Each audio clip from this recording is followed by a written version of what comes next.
Hello everybody, welcome back to Wappleville. Welcome back to Middle Earth as we paint ourselves a Sauron figure. Now this one here is from RN Studio. No, or is it Clay? No, this is RN Studios. Yeah, I don't think this is Clay Cyanide. Now, where's our Aragorn? He's around here somewhere. So we've been painting, well, a bunch of the RN Studios figs. Here's another one. There's our Aragorn. Right there also are, and let's see, where's our Galadriel figure? She's over here. Also are in the studios. So really fantastic stuff. We're gonna do this one, and oh look, we got ourselves a Palantir right here. Got ourselves a Palantir. I also have a Palantir here. And I thought, well, if we did something like this maybe. Something like this, obviously a little bit of glowy stuff. Maybe not super impactful. Oh, we'll do the same thing here with the floor of Orthanc. Piece of Sculpey. Hey there, huh? Hey, Grey Wolf. Nice to see you. Glad that you're here. Well, hopefully you've been able to get some stuff going on there. Sorry I wasn't able to shoot you a message today. All the crazy weather stuff here just made things very, very difficult for sure. Hey, Valfair, it just started a second ago. I just thought, well, I should probably just kind of sneak in here, like you said, and just kind of get this underway. Really simple pre-glaze here. I'm just going to use this Van Dyke Brown right here. So, Valfair, hopefully, if you want a little bit better over there with no more pyrotechnics. Hopefully the pyrotechnics have ended, but yeah, all of the weather stuff here that made things extra nuts, no doubt about it. Hey there, Lara Skywalker, nice to see you there. So Lara, boy, gee whiz, hopefully you had a chance to see some of the Shatterpoint stuff we were working on, as in the entire starter box, I think except for the droids. I think I've done the entire starter box except for the droids. Now, I did order some of the, whatever the other boxes are, like the Dooku box and stuff. Those have not shown up here, so I don't know when those are going to arrive. So Grey Wolf just managed to beat out Armored Wolf. Well, Armored Wolf, he was actually, well, he got his share of surprises today. Hey, Painting Tentacle, how you doing? So yeah, Painting Tentacle, you get to see, well, the whole things must be messy before they can be neat, right? This is definitely the messy part. So there was lots of object source lighting, of course. Well, plenty of light sticks there. Yeah, between Darth Maul and Anakin, there lots of light up sticks, lots of glow sticks, and there'll be more when those other boxes show up. I just have no idea when they will. And of course, we had a blast here, adding all the 3D bits, the 3D printed bits for the bases, because well, obviously they don't come with those. Thank you so much, This Mechanic Games. Appreciate that. Thank you so much. Much appreciated. Now again, with our Palantir, I was just kind of hoping to do something along the lines of what we did with this one. I made that. So yeah, this is another RN Studios, and thank you so much, This Mechanic Games. Appreciate that. So This Mechanic Games, I hope that you had a lot of fun over the extended weekend and such. And of course, This Mechanic Games, if you wanted to post any links to things, you know, that's always very cool. So Veilfair, it just well, there was more. I haven't heard the amounts, but my guess is there was another at least 2.5 to 3 inches yesterday. And Veilfair, I didn't send you the picture. I think Grey Wolf, did I send you the picture of the just look at the Chicago River and the river walk? Yeah, when downtown floods, that's when you know you have something of epic proportions, because that hasn't happened, well, in the entire time I've been alive. So yeah, that's never happened. So yeah, that's never happened before, not like it did. So that yeah, that created just a little bit of mayhem. Actually, technically, you could say my sister actually had it worse. All right, we're just going to do, that's a little bit of indigo there. Now we're just going to get some very simple makeup sponges right here. Very simple, and we're just gonna wipe some of this away. We can do the textured cloth on them just like we did on the other one. Obviously, we're gonna get some of our light sourcing in there. Well, this mechanic games, yeah, well, we didn't really do much here. Even that night, I was able to see kind of the opening part of the fireworks. Then I had to talk to the neighbor and kind of fill him in on everything that had happened here. So I kind of missed all the best parts. That kind of say 9:45 to 10:30, sort of what would you say, the grand finales of everything.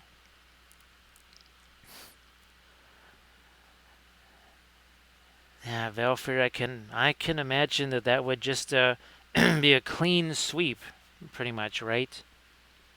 So yeah, Grey Wolf Studio, I'll shoot you that. It was just a picture that popped up on Instagram. I wasn't looking for it. It just happened to pop up. All right, so you can see, there we go. We've got some of our pre-glaze taken away here. Just do a little bit more here on the indigo. Again, that's just the indigo. Decent staining color, right? So, used to be like Boz over here. Now we've got ourselves some pre-glaze. We also have a Luminous. Luminous, great to see you. So yeah, Luminous, once again, more delays in doing what I'm trying to do here. I'll shoot you some messages and pictures. I think I might have sent you some already. Yeah, didn't quite go according to plan this week, that's for sure. Now, huge surprise here, getting in with our floral orange. A little mix of the naphthol too, because reasons. Or raisins. That's what I need to get, chocolate-covered raisins. There's a dearth of those here. So, Luminous, I hope that you're doing well. Where's my little... Here it is. So, once again, we can use it. Oh, so his beard does actually get hit by a little bit of this. Okay. Looks like we already got that in there. Maybe we'll extend it over a little bit there. A little bit down here. Can always use my light. Hey there, Armored Wolf. So, Armored Wolf, sorry that you got all that extra work to do. I know. You already have just so many things going on. So, oh, well, yeah, now there's this. So sorry that you have to deal with that too. So again, we're just doing a little bit of a kind of dry brushy stuff here, trying to establish where some of this glow is going to be or not be. Sometimes that's just as important. Now, well, Luminous, I hope that there's maybe something fun that you're going to do over the weekend. Well, actually, I hope everybody's going to do something fun over the weekend. For me, I will be desperately trying to work. That'll be my fun. If I can just get the work done that I want / need to do, I'll be content and happy with that. Oh, hey there, Blades. Nice to see you again. All right. Now we're going to toss in a little bit of our dark over here and keeping it simple with some Van Dyke Brown. Also, very much a dry brush. Less is more. More is way too much. So glad you could be here. Not sure how the game played out. I have not... I know the Fox alert came on my phone and it was talking about home run derby stuff. Placing, shall we say, a few proffers on the home run derby. Now, here's those... So I was filming this video last night, and I was using the Green Stuff World Static Grass Applicator box, and there was a little bit of initial holy smokes, I did that wrong a couple of times, but I think we were able to make ourselves some tufts. And these things, the glue is still flexible, and it actually still has some tackiness, which is impressive. Now, it's only been 24 hours, so we'll see what happens later. Here's another set that I made. This was only using 2 through 6 mil. The other one had 2 through 12 mil. So get Luminous. Hey, Arctic Wolf, nice to see you too. And AD Creations. AD, great to see you again. So AD, hopefully your stream went well the other day. And of course, Blades, AD, you want to share any links to stuff in the chat? Same thing, This Mechanic Games, Valfera, Grey Wolf. You want to share some links? I'm sure that would be fabulous. Okay. And I have to grab... Wow, we're actually running low on our cut sponges here. What I want to do is just take away some of the excess here. So you can see we still have all of our red/orange. That's already mapped out, but we're, again, taking away the excess so that we can do some more here. Now let's get to our light here. And again, the what I was thinking of doing is something along the lines of what we did for our Palantir here. Hey, they're painting badly. Nice to see you again. Well, I hope that you are also doing very well, and I hope that everybody again is kind of looking forward to the weekend. Again, you maybe got some fun things planned. Some painting, some playing, all of the above, of course, because, hey, right? Nothing wrong with that. So nice to see you again. They're painting badly. Alright, we're just going to, again, try and throw in a little bit of our lighter orange here. Nothing crazy.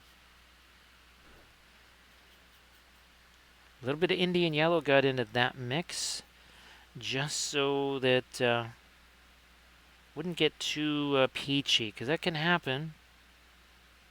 That can happen to your mix once you try and put some of the, say, the radiant yellow into your mix to try and get that a little bit lighter. All of a sudden it starts turning a little bit on the peachy side. So again, trying to very quickly establish some light source here. So yeah, Luminous, I still have not had a chance to do anything with the printer yet. The Anycubic, still have to fool around with the stupid firmware there. I have kind of determined after all the weather stuff here that I'm just going to abandon the basement for no filming down there. All it's going to be, I'm just going to try and maximize the printing area down there. And that's pretty much it. Otherwise, that and exercising and, well, doing laundry and some of that kind of stuff. Otherwise, that's it. Let me see. So painting badly, I did not have a chance to see that yet. Thanks for sending that, by the way. I saw it, but I didn't see it, if you know what I mean. So yeah, I did see the message there, but didn't have a chance to look at it today because I was trying to make sure I got that video posted to the Patreons, and there was a bunch of, well, trying to clean up with the basement and stuff. So yeah, did not unfortunately get a chance to check that out. I definitely want to. I have not seen any of the reds or orange there. So Valfera, basically everything, we're going to give up on the garage for a while. Everything now has to focus on the inside of the house because the tree guys aren't here yet. So as far as I'm concerned, unless that tree comes down, there is no reason to be fooling around with the garage anymore. And, well, again, the weather stuff dictates basement first before anything else. Well, also, too, printing, right? Like I was just saying, I can't print anything. So, yeah, the garage gets abandoned. I know my sister won't be super thrilled about that. But needs are as needs much, right, right, Valfera? Yeah, unfortunately, yeah, we have to kind of sacrifice one to be able to do the other. Because, well, I wish there was, well, Valfera, I'm sure you wish there was multiples of you as well. Especially ones that didn't also have to do all the leg scrapings and everything else. Multiple Valferas could get a lot of stuff done, wouldn't you say? You could send the other Valferas off to the leg scraping treatments, and you could just stay home yourself, not have to deal with that. Yeah, you would. I know you're thinking, well, boy, how do I enact this plan? How they doing there, Paintwater Sommelier? Nice to see you. So hopefully you're again feeling better there. Now let me do a little double check here. Using our light. Oh, I'm seeing some on his nose over there.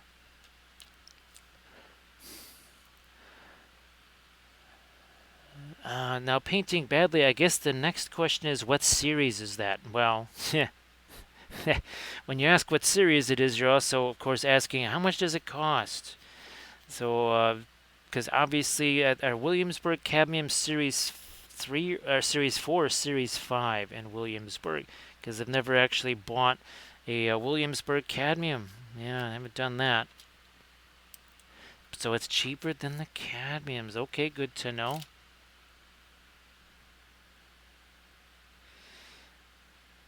So yeah, that's I was just imagining that for you there, Valfera, where you just you say, all right, Valfera 2, Valfera number 3, you guys go here, you go over there.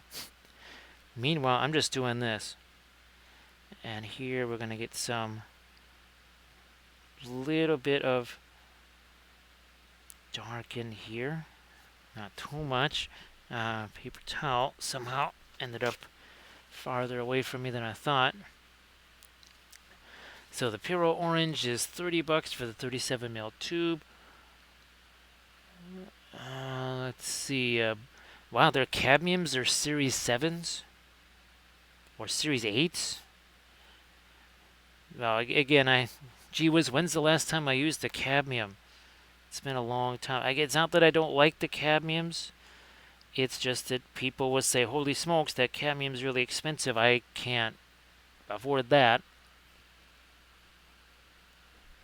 So that's really and the drying time. Those were the two main reasons: the drying time, of course, and then the idea that, well, it's gonna cost people a whole chunk of change. So maybe we come up with some other alternative. All right, so there's our lighting in place.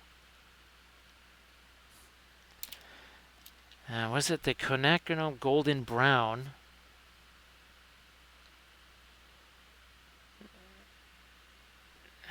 Let me see here.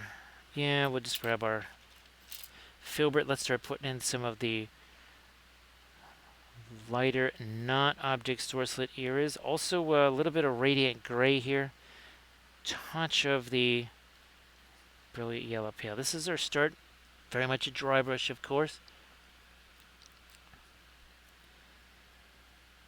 Yeah, Valfera, that now we could, I think, well, the surface was so absorbent on those, I probably got away with a little bit more than I should have on that, because obviously super absorbent surface is going to dry faster there. But yeah, ooh, wow, that's could have taken a long time to dry. So again, look at how complicated this is. Yeah, what are we, 20 minutes in here? Not even. For all the folks, it's, oh man, that object source lighting stuff, that is so difficult. That's so tough.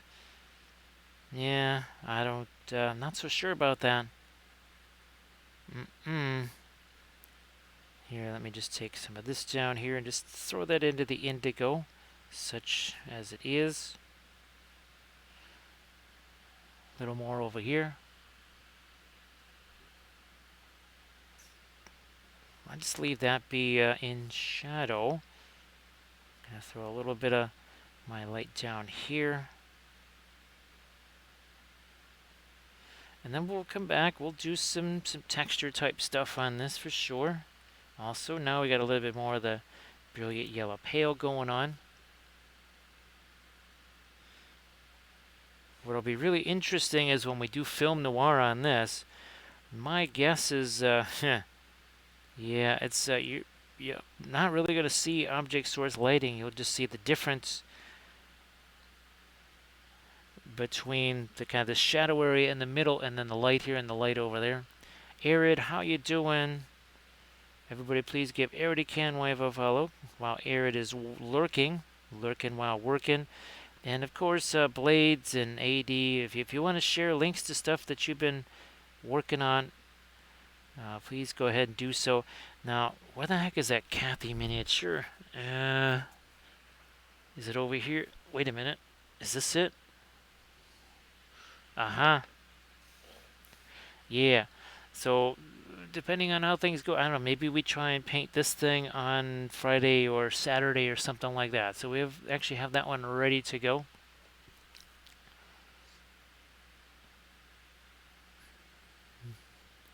Just a big old chunk of Sculpey right there.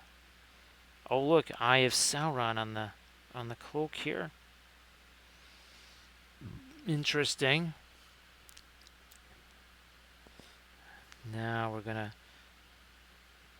get this a little bit further into some of the crevices. Then I'm just going to maybe just using even no. I will use this. Yeah, let's try this one right here. Brilliant yellow pale for the most part.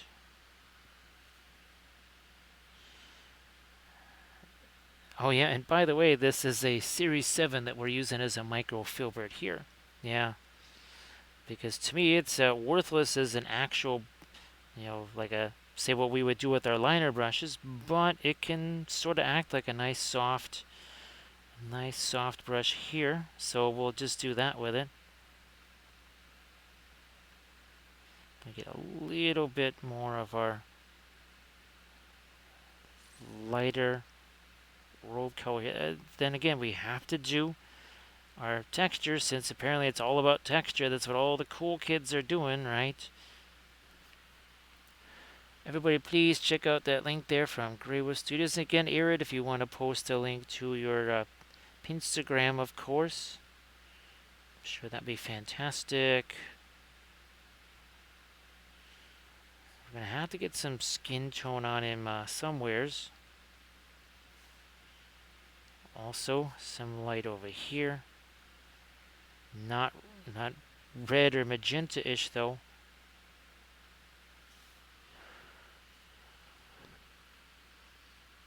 Let's see. Oh my goodness. Wow, that's, yeah, Luminous. Actually, I almost did that once too. Yeah, it was the sound that I heard was unearthly and very, very scary. Yeah. That's bringing back not happy memories for sure. So yeah, we've got the and again, thanks to, well, that was Hack and Slash. We've got the Kathy figure that we did, and when I get to putting those grass tufts on some figures, we have a couple of, well, we have this one that will also be putting that on. So again, that's the Kathy miniature right there. Now Saruman, of course, he would say to Gandalf, he says, "You know what they awoke in the deep. Yeah, that's why you're too scared to go down there. Yeah, you Balrog Schmalrog. Somebody's gonna rip off your arm. Yeah, we know what you're really terrified of. It's much, much scarier than any Balrog, that's for sure. What the heck could be scarier than a Balrog? Might just be these guys right here. Hey there, Dio. How you doing?" So yeah, that's the Mimes of Moria, Jetez-moi. That says toss me. Luton Nation. See that? So it says we love the Mimes. Maybe they love them because, well, they wear many hats. Everybody's got to wear many hats. Chef's hats. We got top hats. We got berets, of course. Now, Charles de Gaulle, his hat has 2 stars on it. You'd think, hey, that's Charles de Gaulle. He should have more than just 2 stars on his hat, but, well, he's very dapper. Look at his mustache. Look at his mustache. Now, of course, Francois and Pierre, now these guys, they thought they were the actual stars of the team. They were really, have to say, they weren't interested in blocking or tackling or any of that kind of rough stuff. That wasn't their deal. No siree. But they were both master sommelier. Yes, indeed. A Pinot Noir or something like that. They were all over something like that. Now, these guys, 2006. So in 2006, first, no 3D printing. None of that. Second of all, not many plastic figures either, so that meant basically taking a whole bunch of metal figures, chopping them apart, and then trying to sculpt them again. So yeah, they had a lot of stuff going on. Dio, nice to see you. I actually sent Big Jim Slade a message about maybe 2-3 hours ago, trying to do a hangout because I was searching Discord, and obviously when I count these machines, it would have come right up. But here, not so much, and I'm not messing with any of her machines yet. Just don't want to lock myself out of something. So everybody, there's the link that Blaze just posted to. Again, this is the Kathy Tribute Goblin right here. We'll see what we can do with this. We'll try and, again, paint this maybe tomorrow or Saturday. Everybody, please give Diomedes Industries a follow if you could. And of course, Dio, if you want to share anything in the chat, I know you've been kind of going back and forth between the reading streams and such. So again, if there's something that you wanted to share, that's fine, of course. Now again, we're just I remembered that well, at least in the movie, he had white shoes, sandals, whatever. So again, everybody please say hello to Diomedes Industries. Give Dio that follow. Alright, so again, we've got our dual lighting established here. So thanks again for doing that, Dio. Appreciate that. And as always, well, all the insane rain and weather that was here, that reminded me also that some of that GoFundMe stuff, that has to go towards, well, trying to bomb-proof the house even more. Again, all the precautions that I took years ago, those were, well, we would have been in much worse shape without them. No doubt about that. But still have to do more. Now this is Terra Rosa. I'm just going to let it get mixed with what's already on the brush, and that'll formulate our lighter skin tone there. Thank you so much, Armored Wolf, for posting the GoFundMe campaign. Again, that is for all of these kind of long-term things that we're trying to do with the house, inside and out. So I appreciate everybody that has already contributed to that. Thank you so much. Here, let's do some more of our snazzy lighting here on our Palantir. A little bit of our, and this is still not even necessarily the lightest of our yellow that can go on here. See if we can. No. I need to get back out here to some of our orangey mix, and we'll have some tendrils of this going out here. So thanks again, appreciate that. That will no doubt be a huge help. Like I said, I'm trying to do as many things at once as I can, but there's only one of me. It'd be great if there was 2 or 3, again, like we were talking about earlier. If there were multiples of us, just think of how productive we could be. Or how much we could relax while still having some production. Armored Wolf would not mind about 10 more Armored Wolves. That way, regular Armored Wolf would only have to stay up 20 hours a day instead of 24, trying to get all that work done. So everybody please also check out Armored Wolf on Etsy, also on Instagrams. Let me see if I can... This brush here, it's getting beat up, so we may have to... well, it's not going to retire it, it's just going to move on to a different phase. So instead of necessarily being for this finer work, what it might end up being then something more for doing those very precise pin line wash type things. Hey there, Big Chimpo. Nice to see you again. Thanks for joining us once again. Appreciate that. Now remember here we want to do the texture on his cloak. And oh yeah, we got 30 minutes. 30 minutes ago, where's Boz? Here. So again, that's what he looked like 30 minutes ago. So that's oils for you and object source lighting. Thank you so much, Blades. Appreciate that. So again, this not the lightest yellow / orange whatever. You can see, okay, he has a white cloak. Yes, congratulations. But if you're going to have object source lighting, if there's no shadows cast on this white cloak, then, well, you'll have no object source lighting. So this whole idea, I'll hear people say, oh, but the cloak is white. It doesn't matter. It does not matter. Well, I mean, here. We'll just use this. Yeah, do you see any white in there? No, it just it's red now. And again, what we're looking to do is something like this with our Palantir. Grey Wolf, thank you so much for being here. Appreciate that. Now again, we're going to be bringing in some of our yellow and some of our other stuff so that we can do all that very nifty texture type stuff there. So again, Grey Wolf, you have yourself a good night, and then hopefully, well, it's hard to believe that tomorrow is Friday.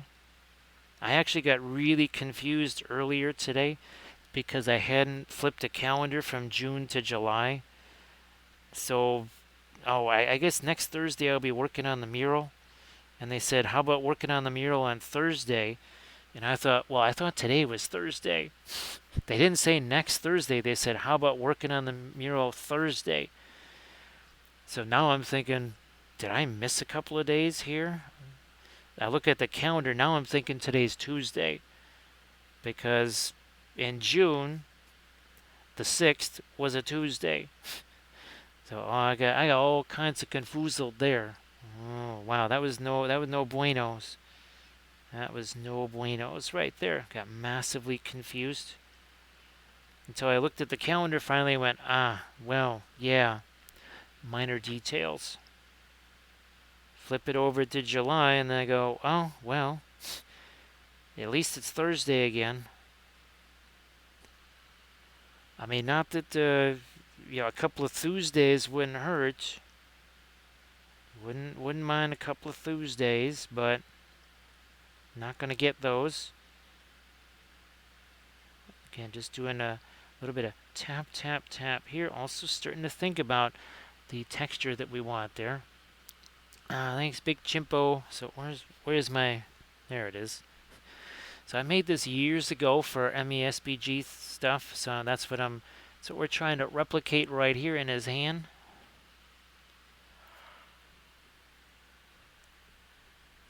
Oh, good night there, Grey Wolf. Good night. Well, hopefully everybody that has to head out because it's getting late. It's 11:35 for all the East Coasters there. So appreciate Blades and Luminous being here, even though it's very late for you guys. Brilliant Yellow Pale. Whoops. I didn't see some of my robe color in there. Alright. Trying to create maybe the lightest of lights here for our Palantir before we come back with those darks. Well, there it is. There's our really light lights. Thank you so much, Blades, and let's welcome back Lord Elrond. Elrond Hubbard says, I hear you got an end problem. He's like, you kidding me? Those stupid trees, they come in here, they're busting up the joint. They mess up all my totally unsafe factories. I mean my OSHA-approved factories. Yes, approved, totally safe. Not like a dozen orcs die in there every day. It's like, yeah, so the ants are a problem, huh? Maybe we have a conversation. Maybe they go away. Yeah,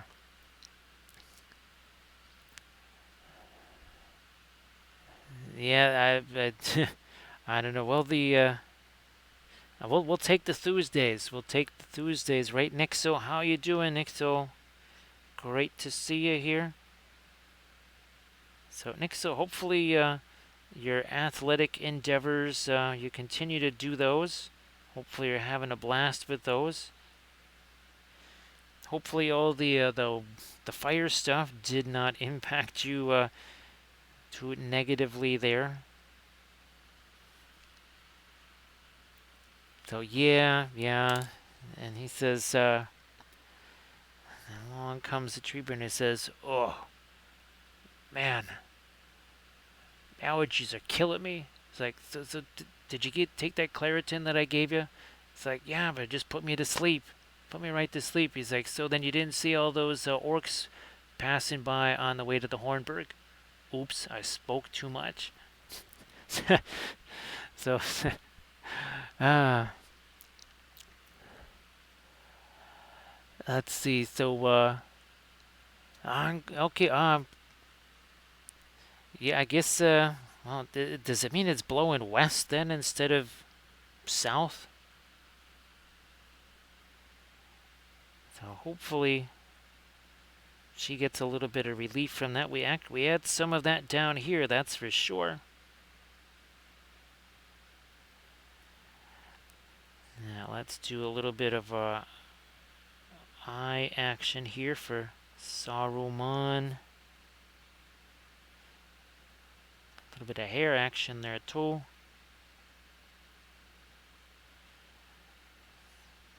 There more on his mustachio right there.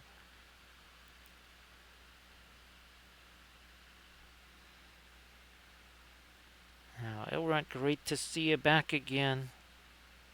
Hopefully you got yourself something fun planned for the weekend as the purveyor of the Middle-earth Protection Agency there. I have to prep a whole bunch more of my my elves there so that they can join our Numenorians in that whole last alliance thing. Gotta get that going.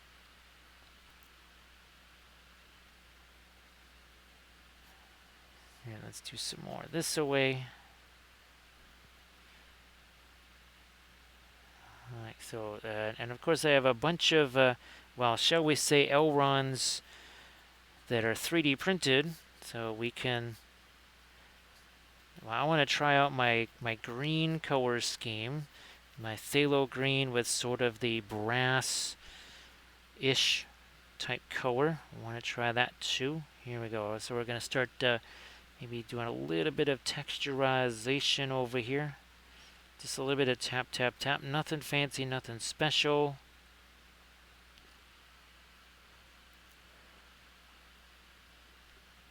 So we just did put this up on the Patreon page today. I was using the Green Stuff World static applicator box, and we made was it 7 sheets of tufts, all different kinds. Now this goes everything from 2 mil all the way up to 12 mil. This was one where I was experimenting with just 2 through 6 mil. So the 2 through 3 and the 4 through 6, and you can see very tight bands there. One thing I have seen is, well, at least today anyway, the glue is still flexible and it's still tacky, so it's actually sticking to things. So, well, an improvement over the glue I was trying to make.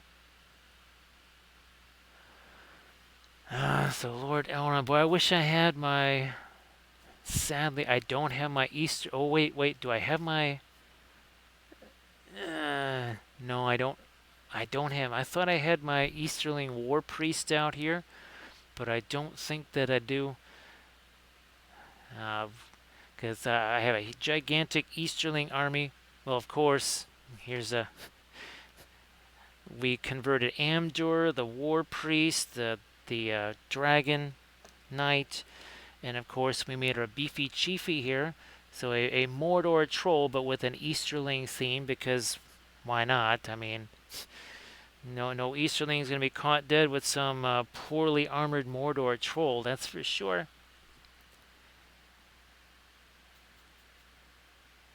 Now, Lord Elrond, have you put any stuff in the gosh, the MEPC painting comps. I think what he's trying to do is he's trying to actually create a website so that instead of using Instagram, I think he can actually use the website instead. Yeah, that was, and of course, well, all of the Rohan Royal Guard that we converted on stream. Well, let's see, we painted how many eagles? We sculpted at least 2 eagles on stream, maybe 3. 2 for sure. I know we did 2 for sure. Because, no, that's if you have an ego problem, they kind of come around and bust up the place, or they help dudes escape. They're always up to something shifty. Those trees and those birds. Gotta keep tabs on them. Here, we'll do some more of our lighter tap, tap, tap here. Some there. So yeah, Lord Elrond, we've sculpted that beefy chiefy that was all sculpted on stream. All of my Easterlings all sculpted on stream. We did all of the conversion. Where's our? Where did they go? There they are. So all of those are just regular plastic Rohan, and I gave them new cloaks. Gave them, encased in there, a banner, new helmets. Did all that kind of stuff. Oh, we also did. Where's our gambling figure here? I think he's out here. There he is. Yeah. Again, another. Whoop, I did click on that. Yes, I did. So we chopped the head off, put a new cloak on him, sculpted the face and the hair, gave him a banner right there, and then of course we did a bunch of our. We did a couple of these guys, right? What were these? The Templar Knights from Fireforged, and then obviously we chopped off the Army of the Dead at the waist, stuck them on there, gave them a new cloak, the little skelly friend down here. So yeah, we did a couple of those, including, remember, Rogaine Lightning. Hey there, Chris and Zach. Nice to see you, Zach.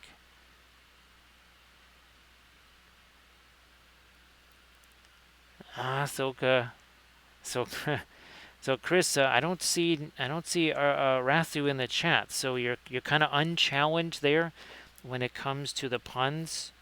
Yeah. So you can just lay waste to the chat there with puns because there's no opposition.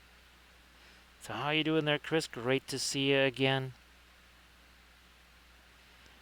Here, I'll do some more of this, and then of course, well, we did the Avatar of Cain. Which, well, speaking of object source lighting, this was one of the videos before that. Also our bust that we painted. So yeah, this was really fun. Speaking of some object source lighting, right? Just a wee bit there. And where's our new Galadriel here? Where the heck did she go? She's over here. Also from RNS Studios. So what was fun about this is you have white glow, white robe, blonde hair, white trees, yet still glow, right? Because guess what? Even though it's white, yes, there can be shadows. So Zach, great to see you again. Yeah, we're doing some, because again, all the cool kids are doing the textured cloth, so we're gonna do the texture, I suppose.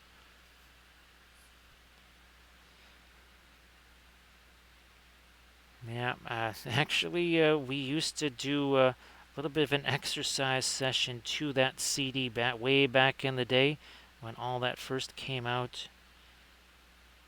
Again, we'll be coming back with some darks here too, but right now, just again,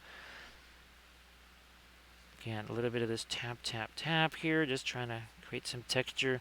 And then we'll come back with our blending brush and we'll really give this a nice little smoothing here. Yes, we'll do that too.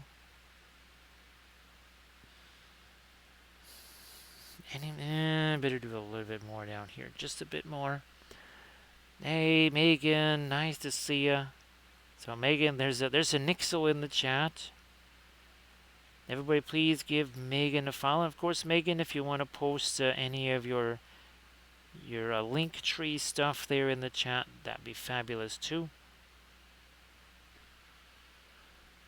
And of course, the AD creation. I don't know if you had a chance to post your stuff either, but if you haven't, please go ahead and do so that everybody can see. Because also sculpting. So yes, AD Creations also does the sculpting on stream.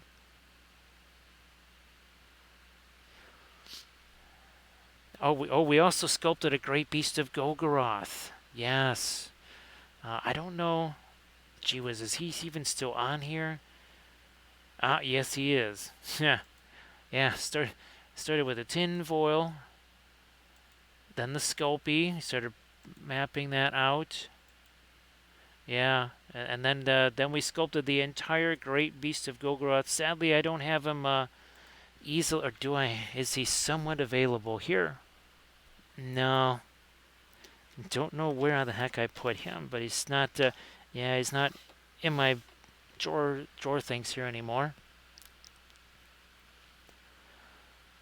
So Zach claims that the refrigerator can shrink your clothes. Well, now that might not be quite the same as cold air shrinking other things, but or maybe who knows? Does it shrink or does it expand? Some things expand, some things shrink. I don't know.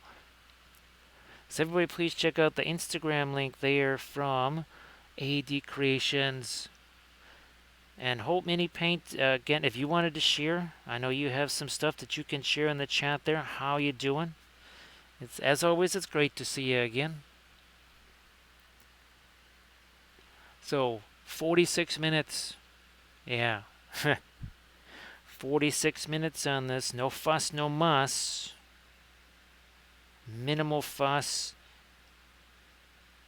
Minimal muss. So everybody, please check out the Facebook link there from Holt Mini Paint. And then again, please check out all the good stuff there about Holt Mini Paint. And there's an Instagram link as well. Alrighty, I think we've got our. For now, let's leave that. Let's go over here to some of our lighter stuff, shall we? I'm gonna do this. Oh, yeah, a little bit of the Radiant Violet. Look at that, Radiant Violet and Radiant Yellow mixed together.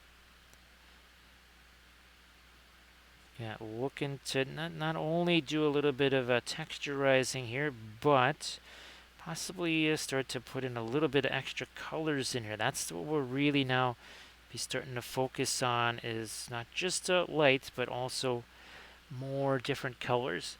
Also got to darken down his staff. That's an awful light there. So yeah, we're going to darken that staff down as well. Now that could be done, well, it could be done a couple ways. Pin line wash fashion, or even just we could do that darker dry brush, which is a nice little cheaty exercise there. Here, what do we do for this? Look at the little hearts and stuff there. Okay. Let's see if we can mimic. That means I got to put it over here where I can actually see it. Now, by the way, this is not the lightest light that I can put on there. I'm just going to do this here. I'm just going to do that, because that way I can sort of at least have a chance to see what it is I'm trying to do here. So we have this. We have this. It comes down this way.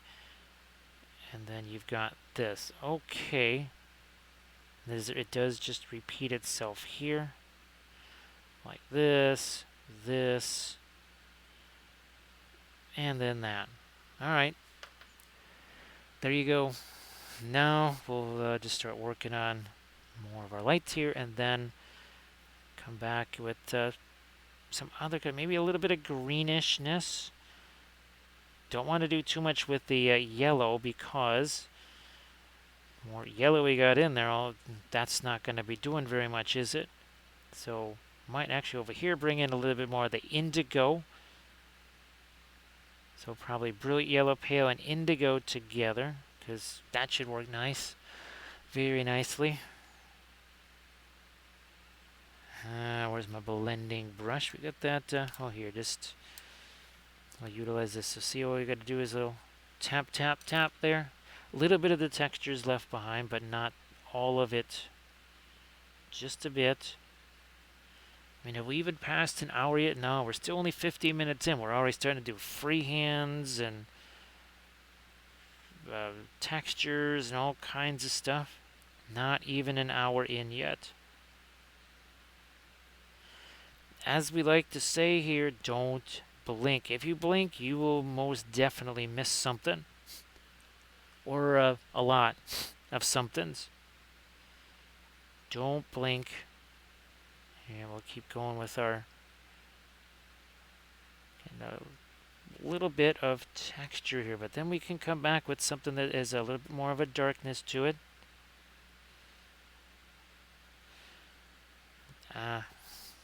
More here, and we still have. You'll be amazed at what happens when we actually do the colors that are lighter than this, because this is not the lightest color yet. I mean, it's not by vast amount, not the lightest, but we haven't used much white on this, that's for sure. All right, and doing the little tap, tap, tap texturizing here.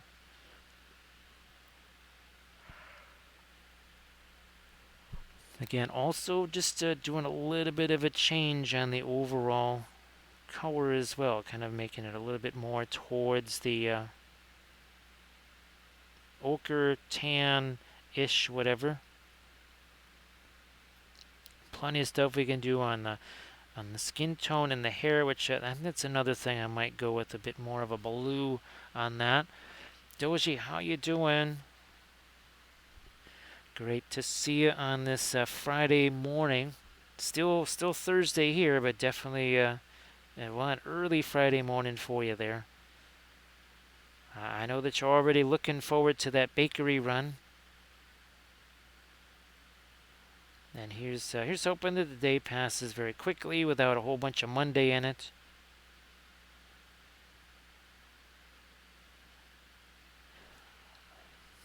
So, we can.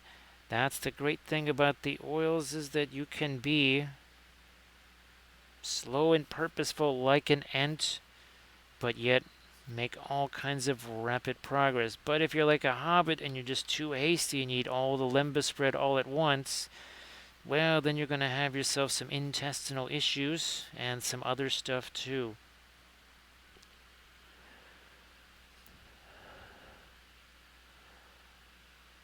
So Chris, none of the, they were Maiar, and the whole idea was that none of them were going to obviously use their powers. They disguised themselves as old men. So they were actually Maiar, basically demigods.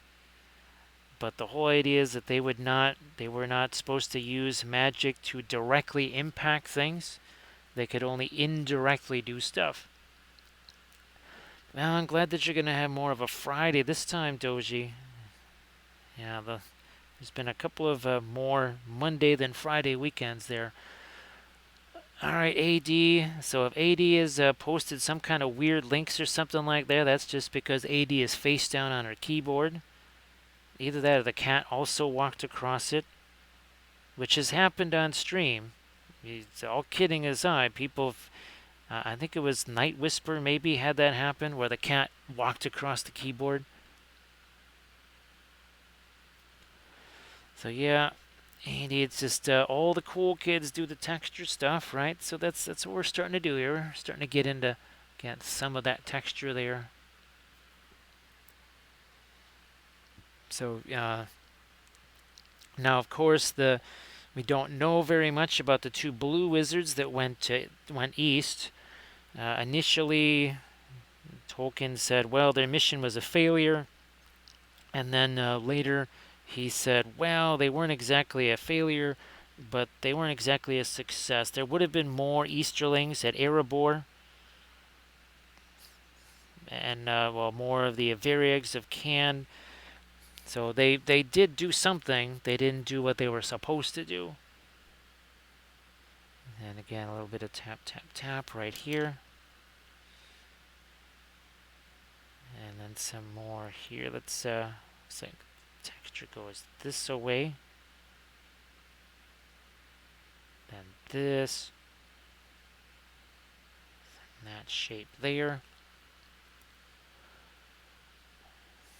So here's a quick little film noir, and film noir should show something really interesting because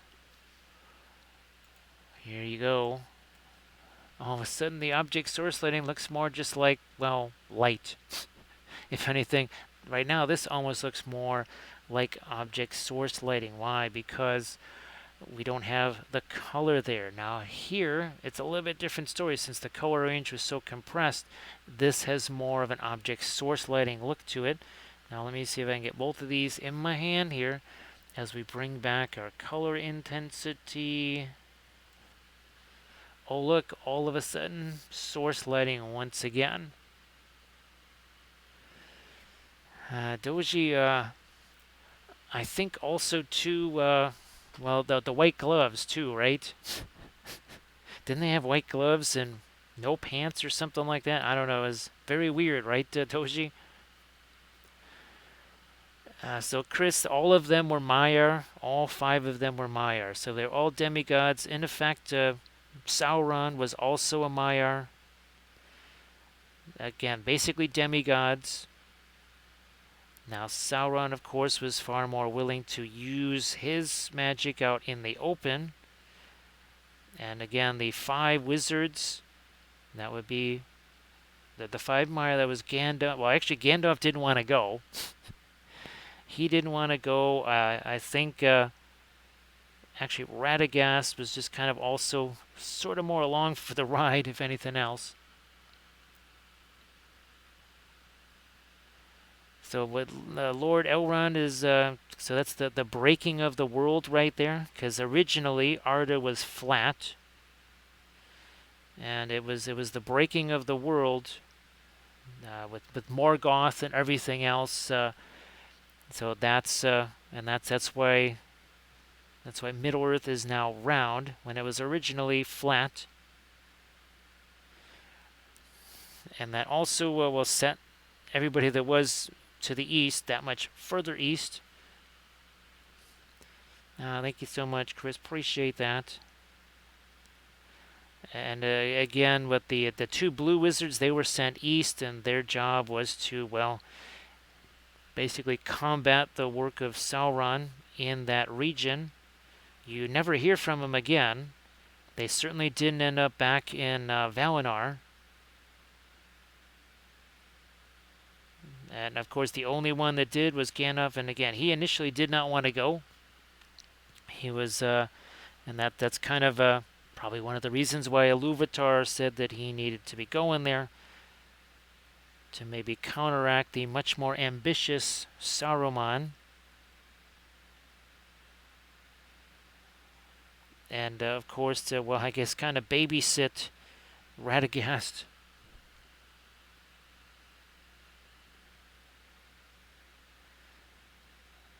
Here's some more. Now, some of you have the Silmarillion, you have the Lost Tales, you have the appendices. There's several different things that a lot of this stuff gets collated from. Now, do I need to? I might have to. Wait a minute. Well, let's just consult. Okay, yeah, so we do need to get a little bit of our orange down there, too. We need a little smidge of that down here. Where's my? And this, even this is not straight up white. There's still a little bit of our yellow in this. So I mean, there's the fall of Gondolin and the army of Balrogs, which could have been 7. It could have been 700. And of course, we are all Gothmog. Yes, there's Gothmog the Balrog, Gothmog the Orc, Gothmog the Hobbit, Gothmog the High Elf. Everybody is Gothmog. There's just Gothmogs everywhere. So that's we haven't seen Gothmog in a while. He used to come into the chat all the time, and of course that's when we would all reveal ourselves as Gothmog. Yes, everyone is Gothmog. And let's do some of our orange down here.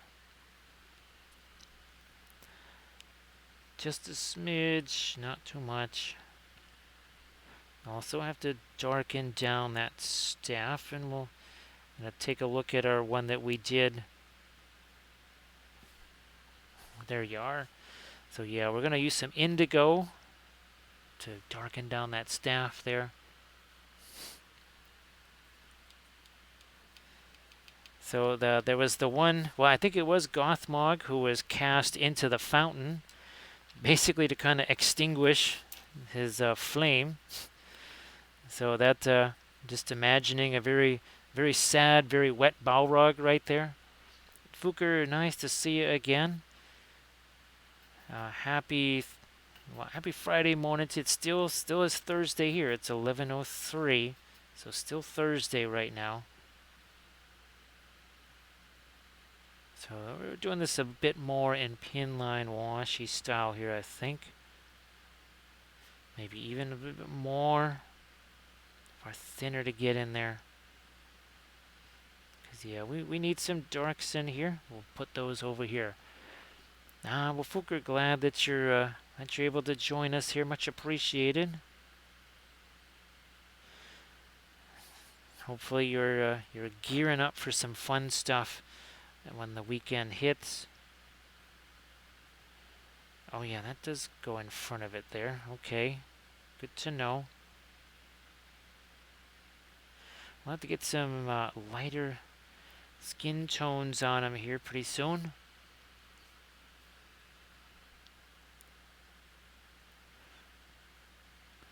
And speaking of the fall of Gondolin, I really do. I know we were talking about Lord Elrond, that printing all those different L's from all the different 3D digital sculpting folks that do all the nifty Lord of the Rings stuff.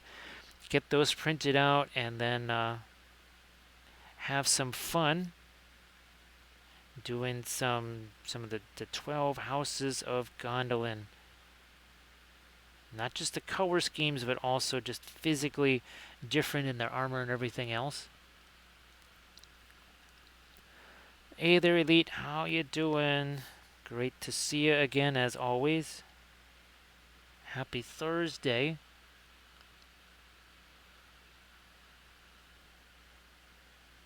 And of course, again, we just posted the latest Patreon video earlier today. And that was our fabulous grass tuft making episode using the new Green Stuff World static grass box. So I made, I think it was 7 of these. Yeah, it was 7 of these guys. Really, really nifty stuff here. Oh, by the way, this parchment paper here is exactly the same stuff that I use for my palette. So seriously, it is the same exact stuff.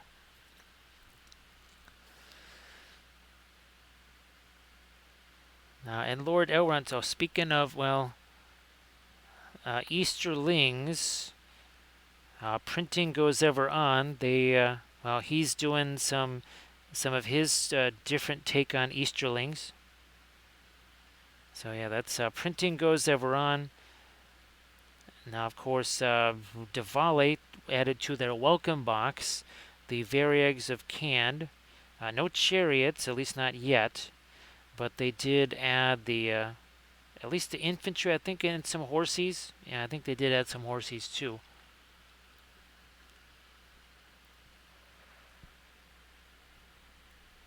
I'm going to try and darken this down just a smidge, and then we'll have to come back in with that mix. Here we go. So that's some of the indigo and the brilliant yellow pale like we talked about before. It's going to go down into some of the deepest crevices, and see, it's going to start working its way out here too. It's going to accentuate that texture even more.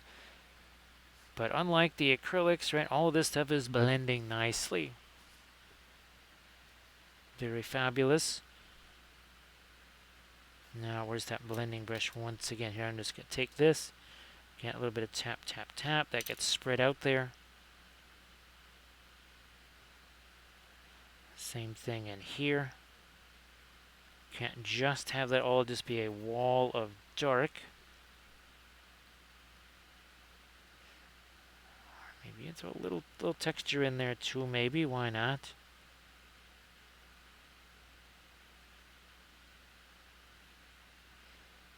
Over here too.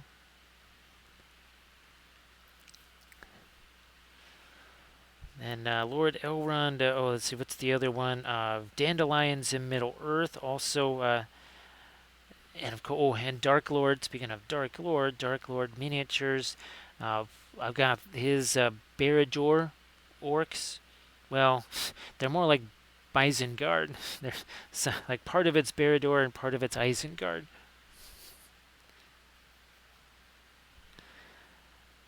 So those should be very fun.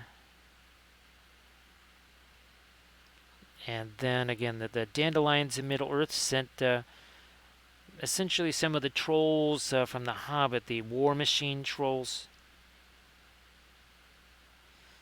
Because again, we're trying to make every single army in Middle Earth, even the legendary legions.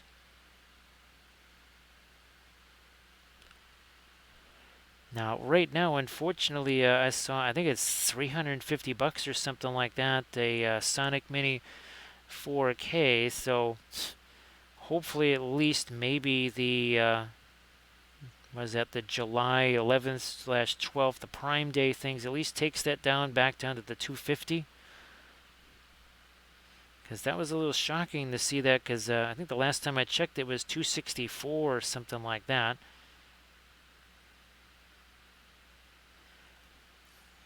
All right. Now, the Radiant Blue, and now some of the Fast Matte White for some of the hair, so that it's not all just the yellowish ivory color.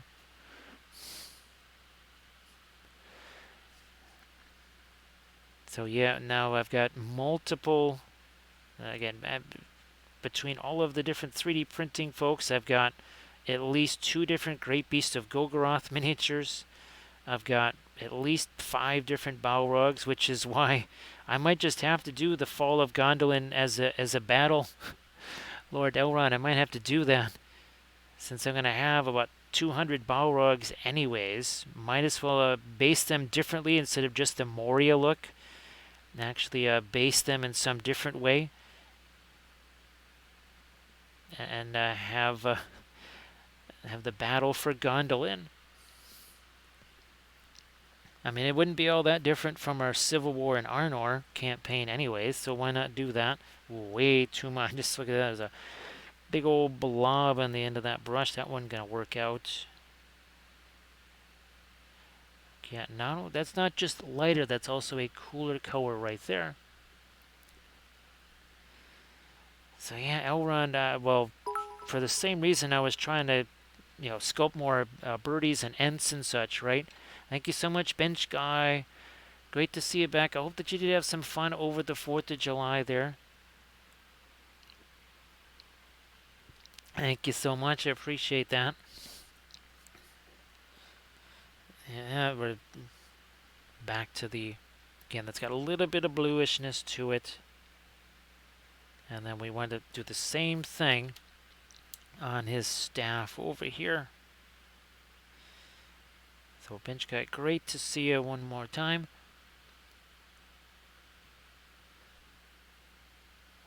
So it looks like, well,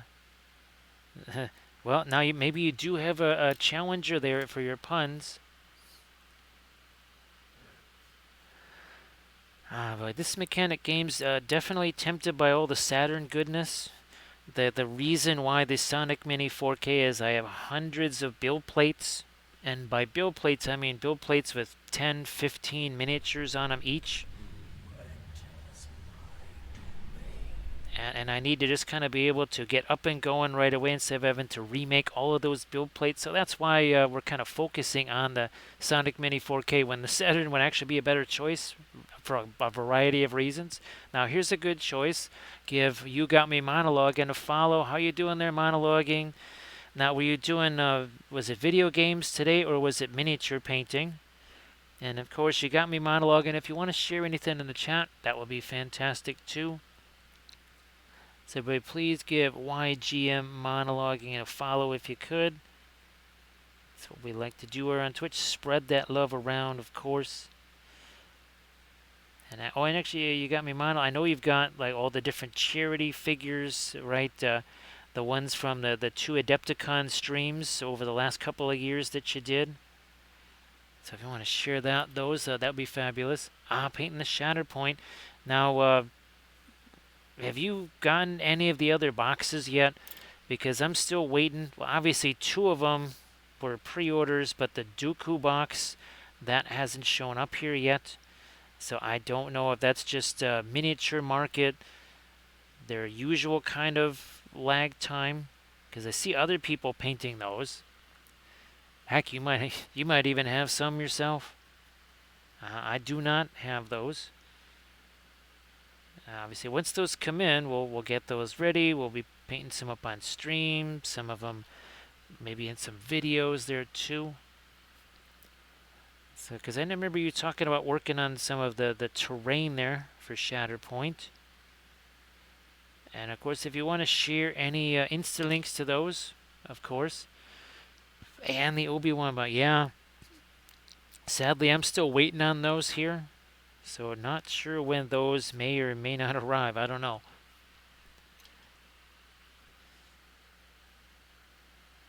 So, well, here's hoping they show up reasonably soon. And again, thank you so much for the raid. Appreciate that. Like I said, if you want to post some pictures of your Shattered Point stuff, that would be excellent, eh? So here also trying to think, not so much with the yellow over on this side, but something more towards the blue. So everybody please check out the Instagram link there from You Got Me Monologuing. Now, 1 hour, 12 minutes, and 26 seconds ago, this is what he looked like. He was just primer. So all of this done in basically 1 hour and 72 minutes. And then, there's another Instagram link there. So again, everybody please check out the Instagram links there. But You Got Me Monologuing. So Tony, hope you had a chance to enjoy the 4th of July weekend there. Hopefully everybody did. Now this, not just lighter, but this has that little bit of blue in it here. So finished a few more.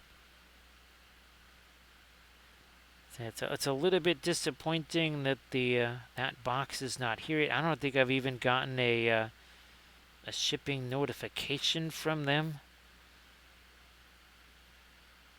I don't know if just exactly how much less it was on there. Was it really going there because it was cheaper? It was just because I thought that would be the place to get it. Now again, this also has a little bit of blue, so we're trying to vary the color here as much as possible, not just the yellows and such.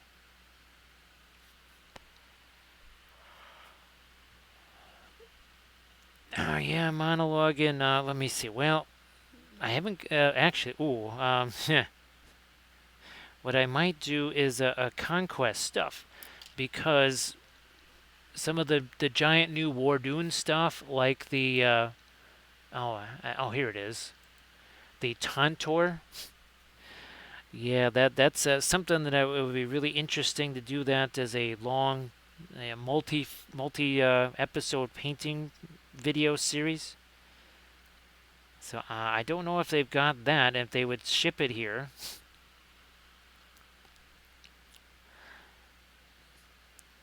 Again, if they ship it here, that'd be fantastic. And now I'm going to try and get some regular, but also cooler skin tones here. Just letting that blue mix with what's happening here.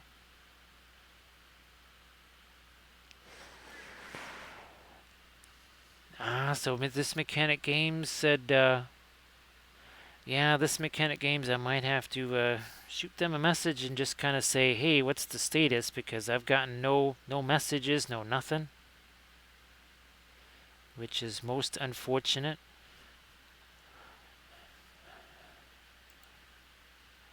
Let me see.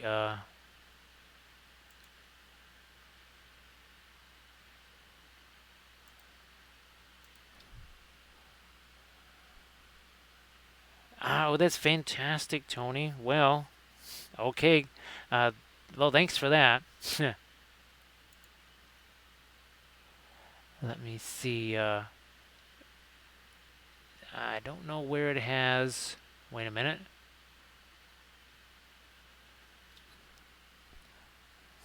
I guess that's what I'll do there, so that, and again, anybody that's in this area, Grognard's a really fantastic game store. Lots and lots of place to actually play games. Lots and lots of not just miniatures, but board games too, painting supplies. So they have that is quite the one-stop shop, I guess you could say there, Tony. And Tony says, well, you could also ask somebody that you trust to drive it over there. That would be very cool, because in all likelihood, the person bringing that over here, we could actually have a, as Elron would say, a conversation. But I wouldn't make them go away like Elron would. So I'm not really seeing. Oh well. It doesn't really show much of anything here.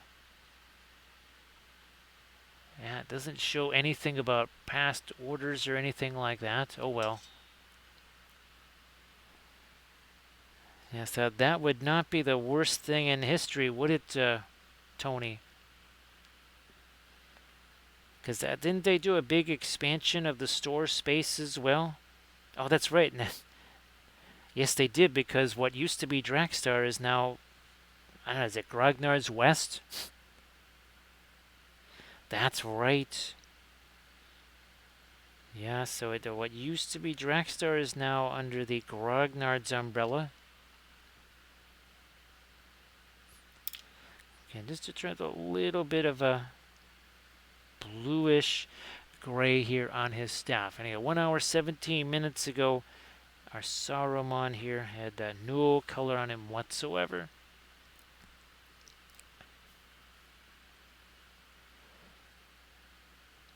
So Grog, I think, doesn't Grognard usually have a booth right at Adepticon?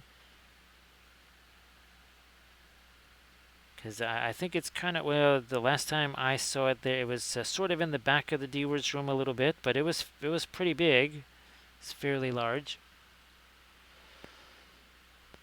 So it's Grognard's 2.0.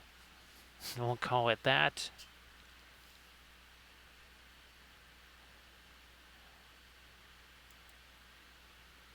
Let me see here. No, that's not it. And they will be at Dragonfall. Actually, oh, hey, Tony, if you wanted to post any links about Dragonfall, where it's going to be at and when, you can go ahead and do that too. Sorry, I knew there was something I was forgetting about. But yeah, if you want to post a few Dragonfall info bits there. Now, let me try and get some of the, let's get him with some eyes here. Maybe a little bit of the indigo. Some of the Van Dyke Brown here. Yeah, look at my hand is on this brush. Nowhere near that metal ferrule, right? I'm just going to deposit a little extra paint over there. Now, let's get some darks up here. So there's a little info there on Dragonfall. And I do believe, I don't know how many painting classes there are there exactly, but there are painting classes there. And Tony can fill you in on that for sure, because, well, Tony also does some of those painting classes there. Thanks, Chris. That's the real key is even though he's wearing a white robe, there you have to darken things up enough so that this actually registers as light. So Sam Lens, Zambies. Is Lynn gonna be there? Tony of Lynn's Sanity fame. Because Lynn just does so many conventions and teaches classes at so many places. Wasn't sure if she'd also be there too. Bench guy, the phone can be persnickety. For some, it kind of always is. Yeah, Twitch on the phone is just for whatever reason. I know people, they would try to do the donate thing, right? And it would go all wonky on the phone. But they would, use their laptop or something like that, it'd be no problem. Hey, Judge Dredd, nice to see you again. Hope that you are also doing really well. And then the painting competition too. So again, there's lots of stuff happening. Again at I almost said Grognard's there, but at Dragonfall. So everybody be there or be square.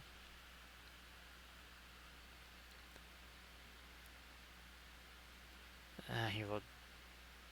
And it's at it's a different venue than when we were there the one time. Would you say it's 2 or 3 times bigger, Tony, since the last time we were there? I'm fairly certain that Warlord Games is going to be there too, right?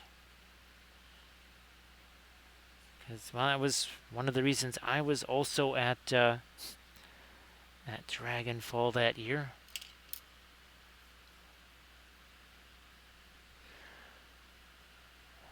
Well, Judge Drake, great to have you in here too, of course. Now here we're not just the dark, but also trying to get a little bit of the shadow in there too. So Death Company says it's a really nice new venue. I think, is this what, the 2nd or 3rd year there maybe? Again, definitely different than the one we saw years ago. But of course, that was 2019. That was many moons ago. So see, there we go, 3rd year in the new venue. I'm sure much more space to do all the classes and have the cases with all the painting competition stuff. And again, that's Dragonfall. And Tony posted a link there about that convention that is coming up later in the year. So Doji, I didn't get the Rose Matter. That was too expensive. And the other stuff, that Pale Rose Blush, I think you can take a pass on it. Because it's just, it kind of has the same unfortunate drawbacks as the Holbein paints. And that would be because of the zinc white.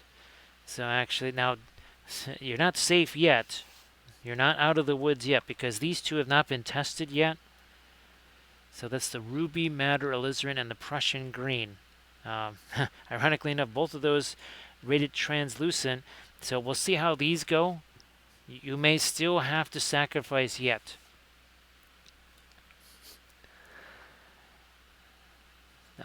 Again, I would show you that bust that I painted, but it is nowhere where I can reach it. I'm kind of waiting for that to dry. I want to see, because it's taken a long time to dry, right? Like I was I thought it would in the video. The consistency, oof, it was definitely not ideal, right? Right, Doji? That was not exactly what we're looking for in consistency. Let me see if I can't smidge in a little bit of dark over here. Then take the blending brush here. Yeah, Doji, I won't be getting the rose madder because that's expensive. And while it would be nice for me to have, I'm trying to limit, as always, right, the number of pricey paints that I'm getting, because I don't want people to get too discouraged when they first get into oils. Again, if it was just me, I'd certainly be using them for myself. All right, so there we see we're getting a little bit more of our dark in the Palantir there. Where's our... Again, that's what we're looking to replicate there.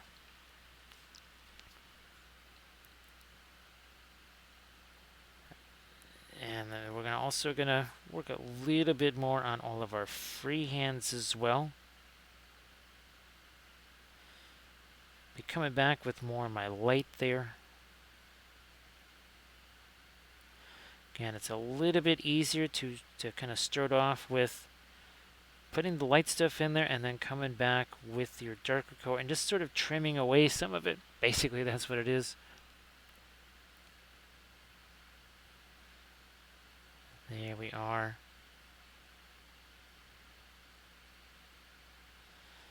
So Tony, I'm really glad that the Dragonfall is taken off the way it is.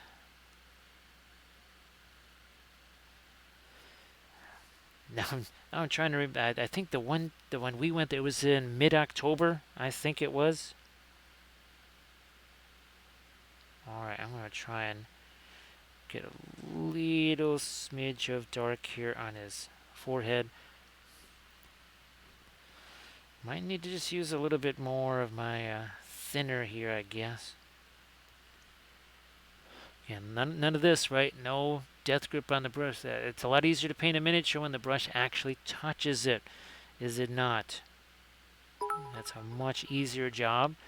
Sarge makes this job a little bit easier to let them rocks just fall right down in there. So Sarge, well, I guess you're back to it, right?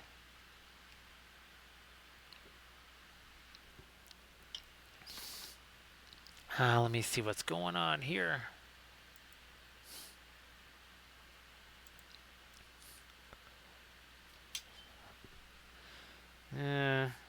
Yeah, we'll try a little more dark again up here on his forehead. Just a tiny little smidge right there. That's it. Maybe even a little more shadow where the nose is. Also get these things out of the frame there.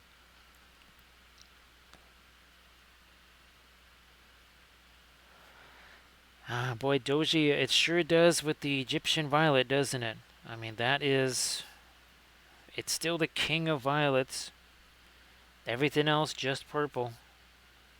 Many have tried to unseat it, and all have failed. Oh, Sarge, I don't know if you had a chance to see the new video, but this was really interesting with the grass stuff. It's kind of funny because I'd never used a piece of like this big as far as doing my tufts on. Usually it was a little bit smaller piece. So I actually need to do this again, but make smaller tufts. So yeah, I might actually leave that stuff in place, and maybe tomorrow I'm going to make, well, while the mess is still there, I might actually make myself some more grass tufts tomorrow and actually make some very small ones for, well, like those would be, I obviously I could cut them too. Maybe that's, oh, maybe I should. Maybe I should see if I can cut them. But I have been trying to get as many miniatures painted as I could so that I could do a video where we actually use the tufts that we made, well, along with some of the Armored Wolf ones as well.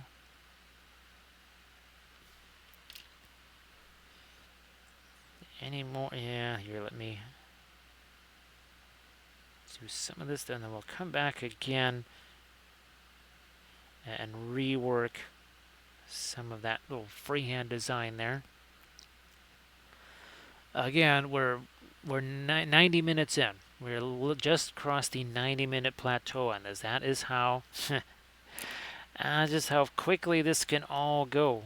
Don't blink now. A little bit of dry brushy stuff of indigo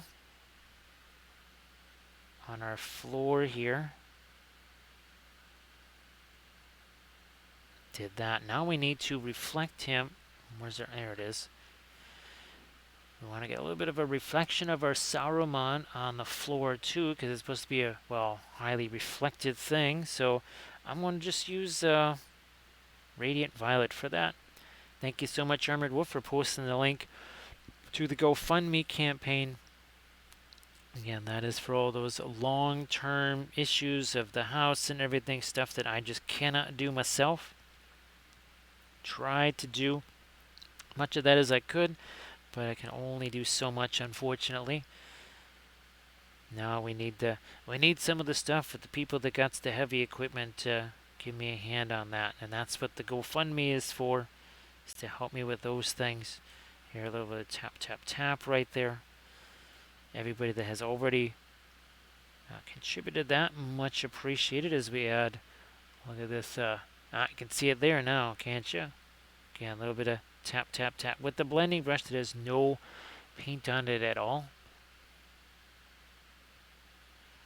Not too much of this, because if we lighten up that floor, well, then it's not really going to look like he's casting a shadow on it, is it? What do we got? And this is barely a dark middle tone. I mean, this is very much a shadow color, but here, because it's on the indigo, it actually looks almost light. But dry brush is the key. That means not putting any liquid or anything like that on the brush. See, it's dry again.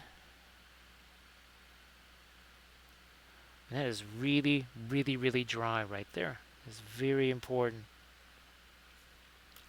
Now, where did that brush end up? Where did you go? Because what I want to do here is, where's my... Now I need to start getting some other colors in there. See, there's even, there was a little bit of Terra Rosa. Worked its way in there. Oh, that's right. Sarumon of many colors. Elrond, I think that's what I want to do at this one. Because we've done so many Saurons with the white robes. I thought maybe this one, we could maybe do Sauron of many colors and see how that's going to work out. Actually, I have no idea how that's really going to work. Maybe interference paint. Ah, boy, Sarge, sorry that you have to deal with that now. Boy, and after the 4-day weekend of maybe having a little chance to chill out there, life's not letting you chill out. So sorry to hear about that, Sarge. That's always just a pain in the posterior. That's for sure. I'm sorry to hear about that. Alright, well, Judge Dredd, you have yourself a good one. Appreciate you being here, of course, as always. Hope you get yourself some sleep so that you can get that early day going there. And just a little bit of the Terra Rosa here, and then we'll also come back with some of our other stuff. Here we also got that blending brush handy. A little bit of blending brush, not too much of the Terra Rosa. A little bit, though. We have a lot of cooler colors here. This, well, it's not really straight up Terra Rosa. There's a lot of grayishness to this as well. So again, hopefully what this is going to do is just create a little more interest with our color. Right, not too much of the warmer tone, not too much of the darker tone.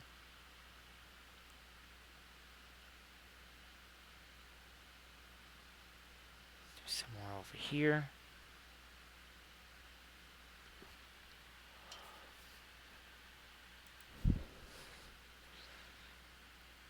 I'm going to take some of this, and again, we're going to let that work its way up into what we did here with our lighter stuff.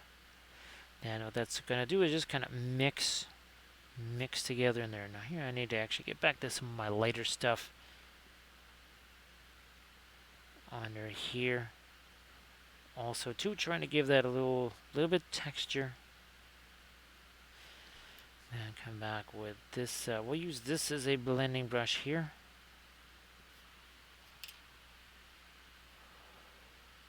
Unfortunately, Doji, we had a whole bunch of crazy weather stuff here, so that's created a lot of mayhem. It even delayed that video would have been done a whole day beforehand if it weren't for that. So it's kind of been more of a survival thing here. But especially 2 of the last 3 days, it's been more just trying to survive and get through it. They did say that they are sending the stuff. So I do believe that's on the way here. Alright, now I'm going to go back to some of my lighter stuff here. That is the Fast Matte White. So it'll certainly be interesting when that shift shows up. Lots of neat figures, right, Doji? Actually, Doji, if you wanted to share the link to that. Sorry, there was something I wanted to say. Couldn't think of what it was. And then, oh yeah, if you wanted to share the link to that, that'd be fantastic. Now, you can see this is our lightest light. Starting to work its way in here now. This is as light as it's going to get. We can't make the color any lighter than this. Now, of course, we can make the shadows or the midtones darker. Can always do that, but there comes a point where you just can't make things any lighter. You've lightened them as much as possible.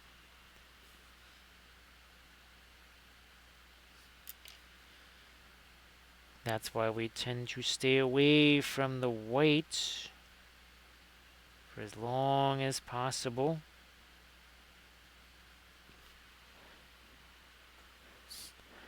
So there is a link there, right? Yes, the Kickstarter campaign, and that is for Eldfall Chronicles. Yes, Eldfall Chronicles.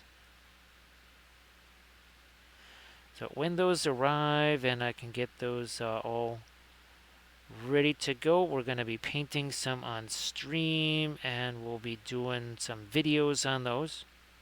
So yes, some Patreon videos, probably multi-part things that maybe take you through some basing. Actually, Doji, I'm just not able to recall. Do they already have sort of what would you say, decorative bases already, or are they just kind of on basically almost like a flat piece of just a flat base? I couldn't remember. If it's more than 5 minutes ago, and of course, what was it? Yeah, I suddenly thought today was Tuesday. I was like, wait a minute, it's got to be Thursday. I'm supposed to stream today. How the heck is it Tuesday? Now here's again some more of our light right here. So if only a few miniatures have that, then that's good, because that means I get a chance to do some basing snazziness like we did here with these guys. Oh, by the way, I took this session, kind of truncated it down to about 2 hours, and that's going to be uploaded to the YouTube channel tonight. So I try to do that also now, is to keep some YouTube videos coming along. So if most have plain bases, that is fantastic. That means, well, if I can get the 3D printers going again, I'll try and print more basing bits. Yeah, I need to basically print a whole bunch of everything. Whether it's to Make It Epic stuff, the Goon Master games, or the Zabevka. Hey, look at me remembering that. And Zabevka, not only did they do the Gothic ruins, but That's where this tree bit came from on the stream we did on Monday. So that was our Legolas stream there. Yeah, that's from Zabevka, the figure itself from clay cyanide, I believe.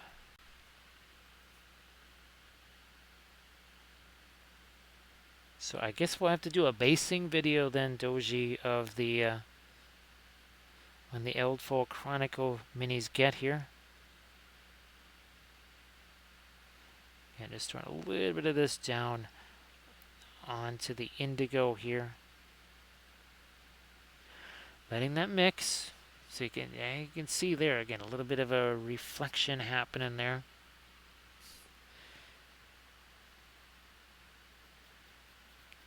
So something tells me that pale rose blush, that's a color that's going to take days to dry. Even though it doesn't matter how little we use. It's just one of those kind of colors. What we're missing here is a wee touch of light there.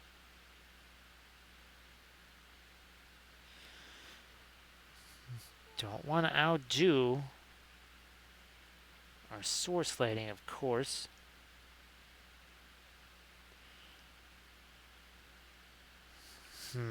Now I have to leave that in shadow there. I was gonna actually try and paint another sort of light thing there. Nope, gotta just leave it. Sometimes you just have to leave things. Oh, he also has a ring here too. Let's see if I can do something with that right there. Boy, these Middle-earth folks, they really liked walking around with their rings. You would have just kind of thought that they'd learn their lesson and go, these rings are kind of dangerous things. They're really more of a pain than anything else. Maybe we should get rid of those. Let me see here.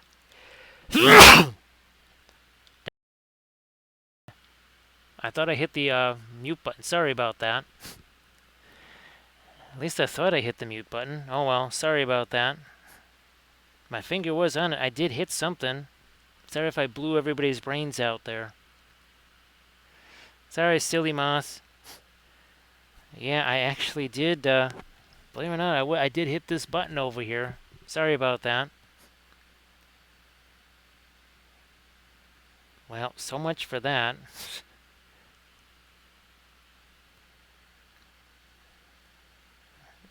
Let me do a little bit more. As again, sorry about the sneeze there. I know was the last stream I tried just putting my hand over the top. Again, part of that's all of the water and all the mustiness and everything. So my apologies there. So we try and get a little more regular light onto his hand. So Silly Moss, great to see you again. Of course. Here we need to do a little bit more with his hair there.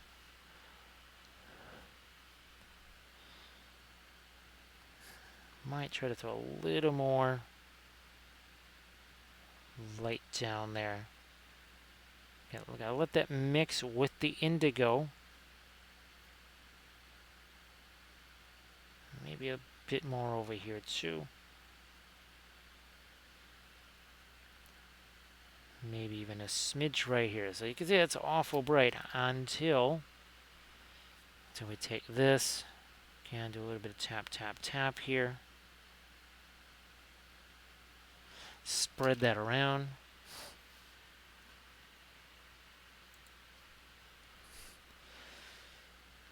Not going to lighten this up. I almost lightened up this freehand, which, okay, if I do that, what it's going to do is make the object source lighting look a little bit dimmer because we're putting too much light stuff right next to it.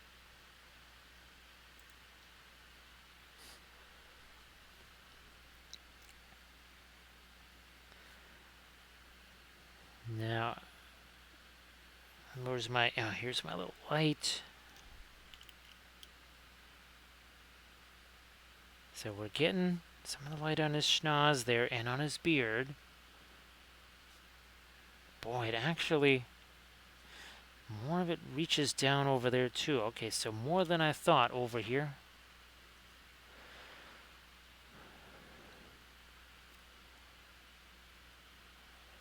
boy, Doji, when's the last? Oh my gosh, I haven't used black spinel in a long time. Well, I guess, would you say that Mars Black dries much quicker than black spinel? I just realized I don't even know where my black spinel is. When I was moving everything around here, I think it just ended up somewhere else.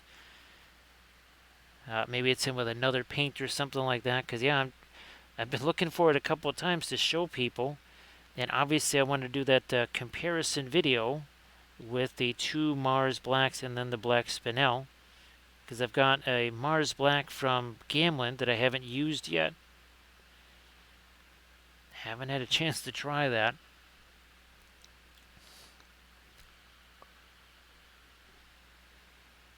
Do I want to, let's separate this a little more. Right there.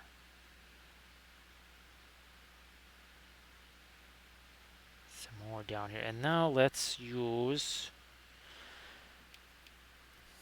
this over here. This is our indigo stuff over here. So down here we actually do need a little bit of something lighter there. Not too much. Also, it's got a little bit of texture on there if you can see that. I think you can.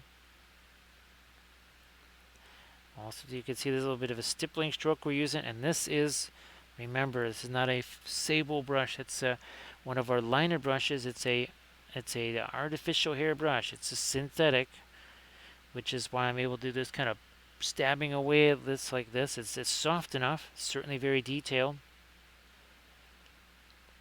But unlike a sable, which you can pretty much only do this pretty much lets me go in just any old direction that I want.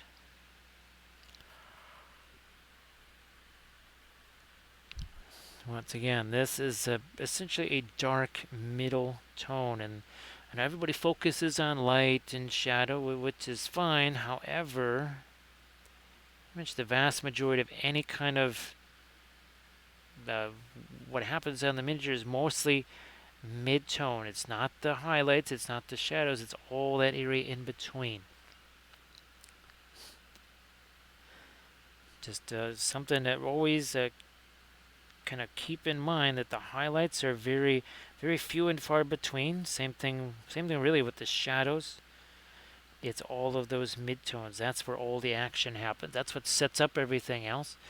Hey there, Galadriel.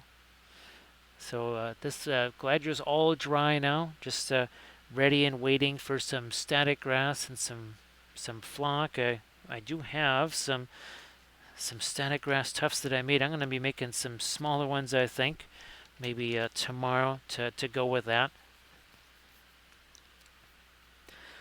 Now, I'm going to go over here and some of this with our Naphthol red, maybe.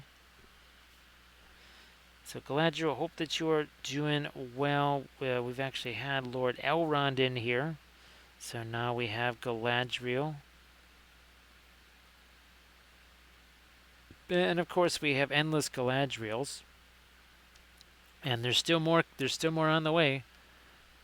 There's at least 3 more that I know of. No, 4. There's another one of those Diwali Galadriels, like this one. Galadriel versus the Necromancer. Where is she at? Here she is. So that one right there. I've got one printed up in 54 and then another one more regular size. Then, of course, I've got the Dark Queen Shmeladriel at regular size. So I did click on my scene, but we'll just have to do that again. So Denethor, he's right here. He's like, dude, you don't really know how to use that thing. Because let me tell you, I've been going up against Sauron with that thing for a long time.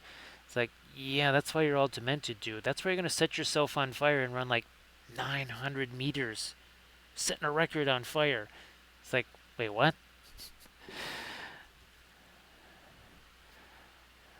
So that's our Denethor right there again. We're just referencing that one meme that I saw where draws this red line all the way from the catacombs all the way to the leaping point for Denethor. Just kind of showing how tough he was to do all that while on fire. Let's try and get a little bit. There we go. Now, same thing here. We're going to try and do some of our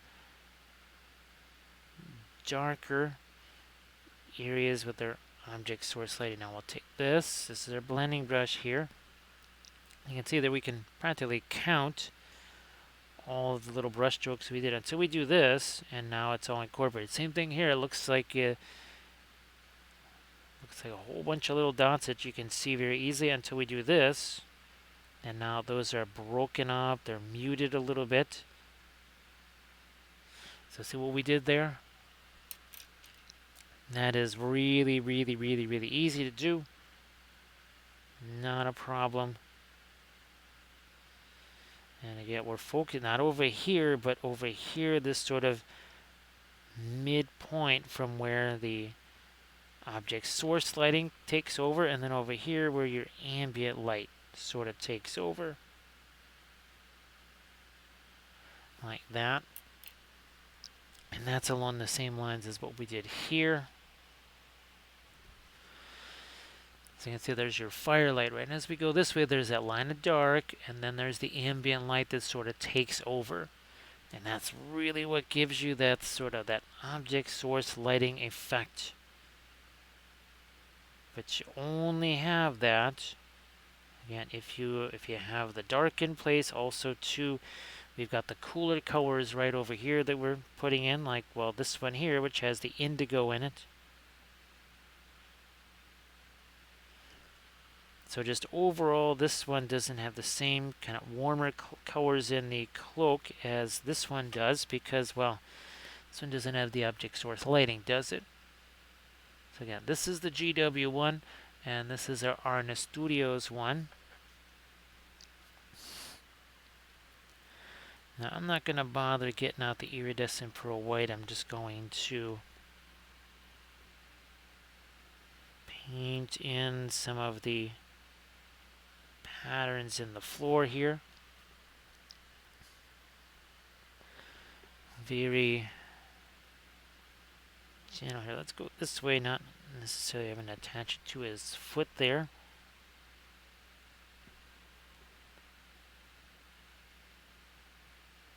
So we'll do this. Another one that goes this way.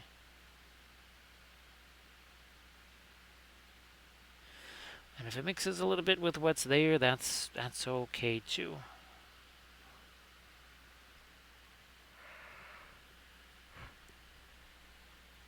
Now I need my little cross line here. I think like this. And another one that goes this way.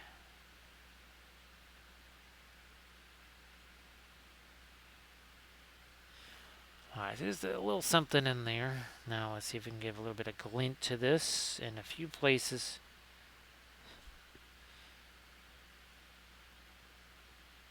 Especially where we're getting closer maybe to the outer edge of the base.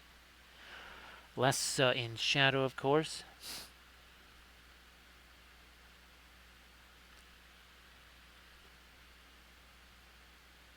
And of course, oh, and we also get to here we go. We get to show off Sarumon in front of his digs. He's like, yeah, check it out, Barad-dûr Barad-shmor. Yeah, how many times did that thing get knocked down? It got knocked down like 10 times. This, not so much. Even with the nasty tree dudes, yeah, couldn't touch it. I've been waiting since before we started to do that one. I even brought that thing out just on purpose so that it was right there,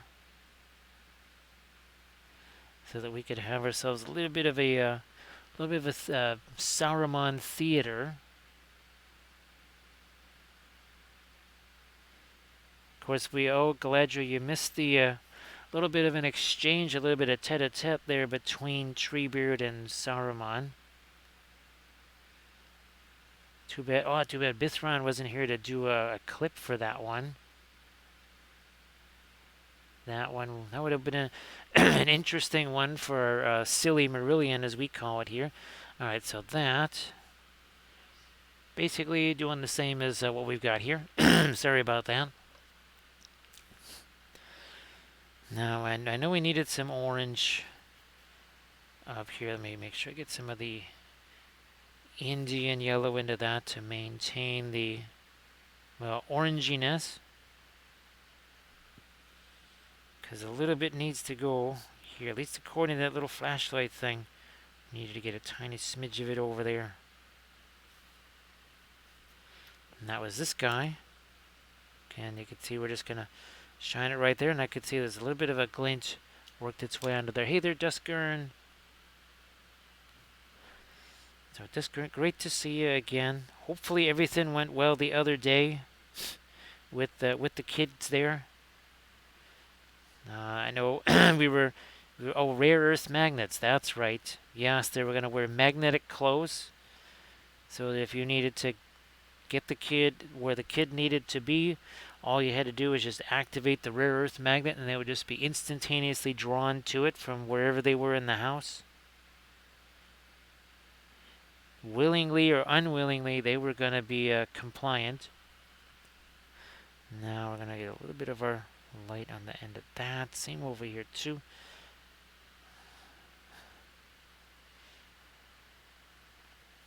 Just give it a smidge more of my India. Well, I guess we might even throw a little bit more of the, yeah, let's get the fluorescent yellow in there. That also helps to really warm that up big time.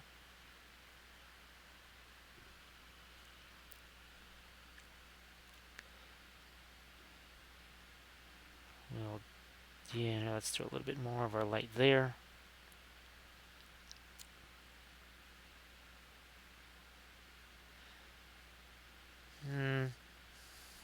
Where's my little light? I want to see what happens with the...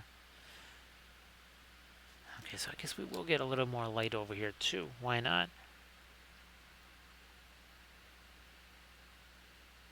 Yeah, a couple of strands of here should be a smidge lighter.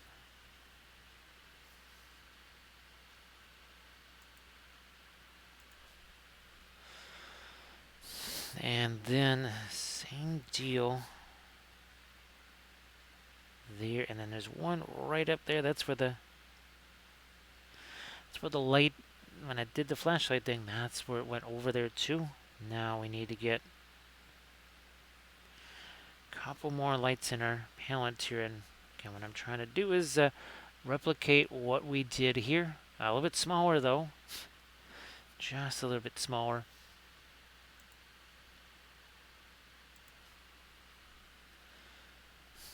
Now I might even try here. Let's get some lighter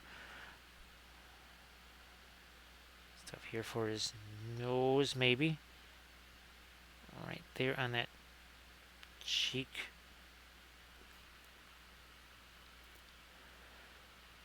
Now I'm glad that that went okay for you.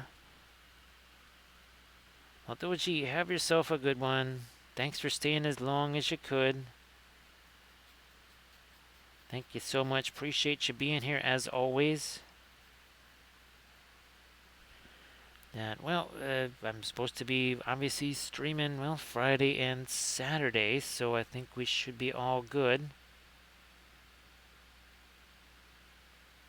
At least I hope so, with none of the crazy stuff like this week. Well, Galadriel, hopefully, well, we don't want to shine the light of Galadriel at you though, because that'll keep you awake. But hopefully a little bit of calm voice, a little bit of mellowness there. Falling asleep. Almost like the rustling of the leaves of Lothlorien, which of course we do have that, by the way. Yeah, oh, we should do this. Wow, we haven't done this one yet. Here, let me grab our... There we go.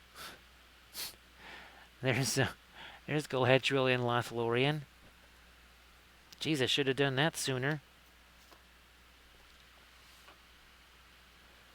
So again, Doji, appreciate you being here. Now this is some of my lightest light here. Can't really get much lighter than this.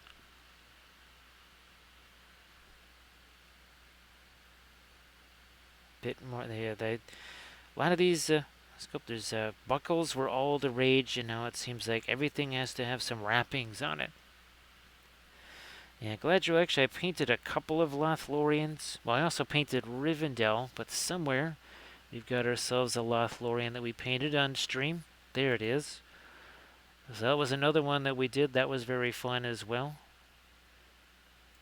And that one is, of course, as always, saved as a highlight. So you can go back and check that one out. All of the sessions, I save those as highlights. Sometimes I do take them and then put them on the YouTube channel. I kind of shorten out. So, well, there's lots of puppet shows or raids or something like that. I usually kind of edit those things out, and we have as much of just a painting as possible. And the latest one is the captain, the the clone trooper captain, sorry. So he's going to be going up probably tomorrow, I guess, on the YouTube channel.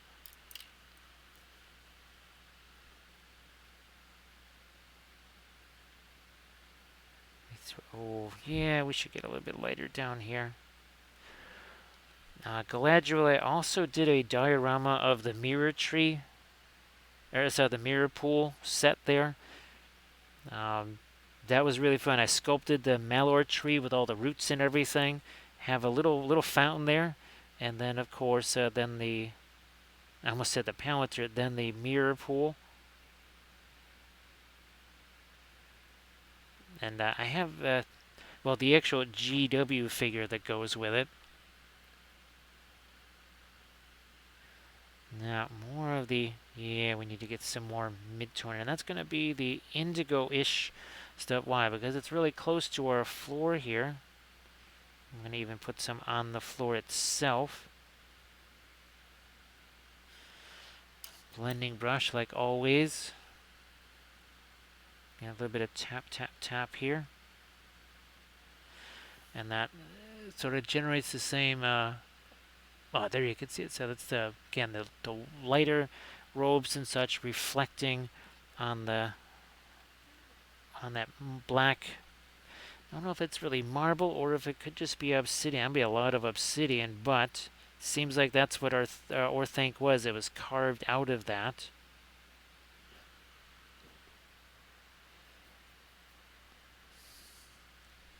Here, let me get a little bit, yeah, there we go. So it's not just lighter, it has a little bit of a bluish tint. So that's also going to contrast with all of that red, orange that we have up there.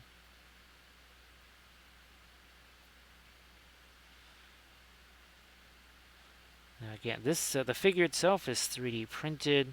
The base is actually a piece of Sculpey clay. Now sometimes I'll roll out some thicker sheets of it, and then I'll just, again, I'll break it up like this and sort of carve the edges of it. That's the regular Sculpey. That's not the Super Sculpey or the Sculpey 3 or whatever. That's just regular Sculpey. Now again, so you can see we've got not just reflected light there, but it also has that little bit of lightness to it. Because, or the coolness to it. Hey, there's a Landrast.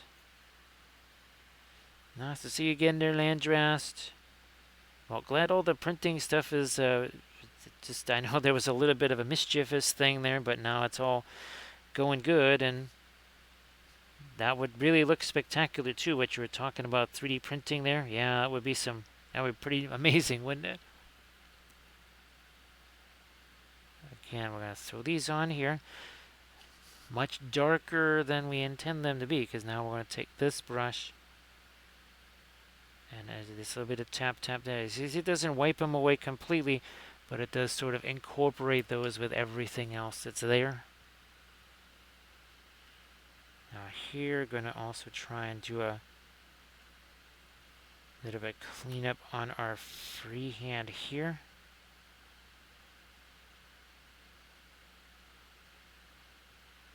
And I think we've nope, wait a minute, let me yeah, a little more shadow on his face there.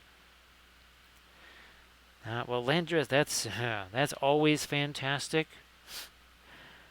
I know coming home to some really nice chow is good, but a successful print, that's the best reward after a long day.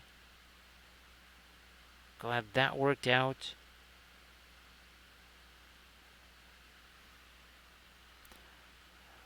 Let me see if I can't texturize a little bit of this some more here.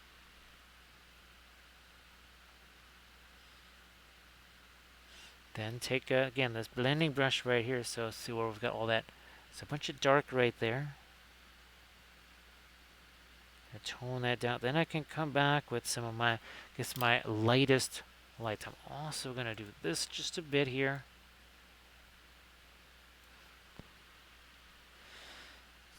All right, now, ooh, that's going to have some of our darker red.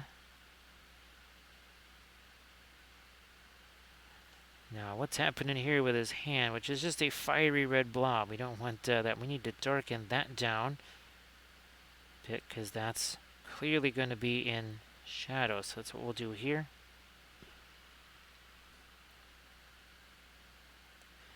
Also, down there a little bit. So that really changes the hand. Now, again, the parts where the Palantir might be glowing. We maybe want to have a little more Palantir glow over there too. Because yeah, we've got these little tendrils of light, and that's what we did here. So you can kind of see. Again, this is the one that I made a long time ago. My goodness, probably 2008 is when I sculpted it. Maybe 2009 or something, I guess. This is many moons ago, that's for sure. Thank you so much, Armored Wolf. Appreciate that. So again, the Patreon page.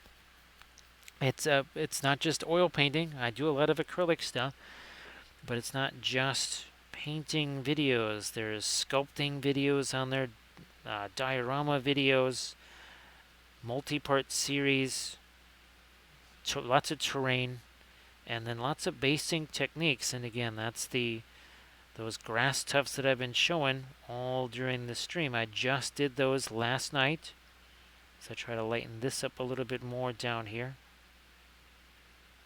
Using the Green Stuff World Static Grass applicator and then the Green Stuff World Static Grass. I gotta locate my Woodland Scenic stuff so I can add that to, and also the WWS grass.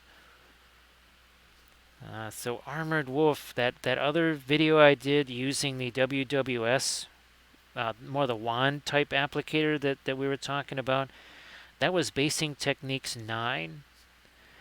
I'm sitting there, I'm trying to, because I wanted to put a link to it in the description, and I keep scrolling through the 100 and some odd basing videos, and I went, where is this thing? It was episode 9. The episode I just posted last night was episode 60. Now, we also have to include some other basing videos. Yes, like all of the army painting series, because episode 1 is always basing, so tack on 38 more. Then there was also the 12 original painting pyramid basing videos. So basically 60 and 50, that's 110 right there. And then there's some other miscellaneous ones. So you're upwards of close to 120 basing techniques episodes alone. That's why when you sign up to that, you best be ready to binge for the rest of your life, because this ain't no Netflix or whatever, where you can binge everything in a couple of days or a week. This will take you, well, all 1,400 hours or so. It's going to take you a while. Well, land dress, the first 60, you just you're kind of getting used to things, right? You figure out one or two things. It's the second 60, and maybe the other 120. Yeah. So land dress, the next 120 vids, we might figure something out. Not because of any brain power, just by accident. Right. The stopped clock is still right twice a day. Yeah. So we can still figure out things, even though it's just purely accidental. Let me see. Oh boy, okay, this is getting interesting right here. I wanted to see if I don't think I want it any lighter than that on the reflected light down here. So the whole idea of doing that again is to create not just the white robe, but also some coolness there. We're going to do the same down over here too.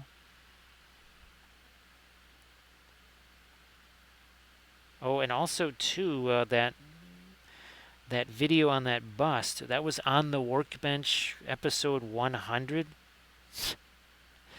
So let me see. You've got, well, basically 38 army painting series, 5 episodes apiece.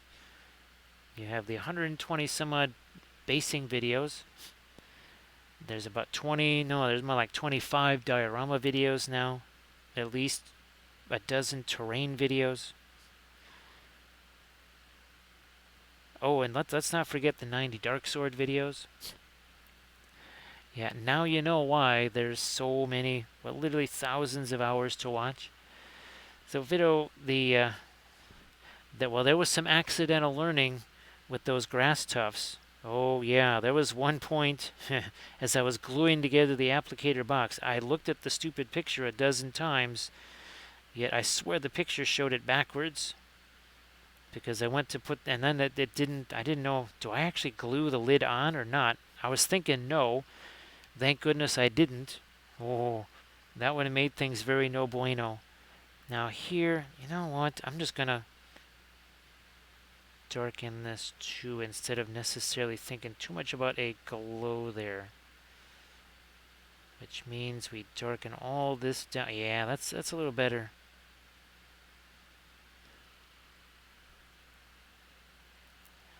And the reason why so much accidental learning happens on the tutorial videos is that, well, when I try something new, I'm trying something new. I have seen it, I haven't done anything with it before the video. So when you see me working with it, that's me going, holy smokes, how does this work? Because I've never touched it before. Intentionally, so that you get the truest reaction. Much like the thing with the pale rose blush, where I had all kinds of great expectations for it and went, So when you hear me on the video go, this is not exactly what I was hoping for, that's code for, oh my gosh, why did I ever get this in the first place? Now a little bit more of our light here, some texture light. Do some of that over here. Tiny little dots of stuff here.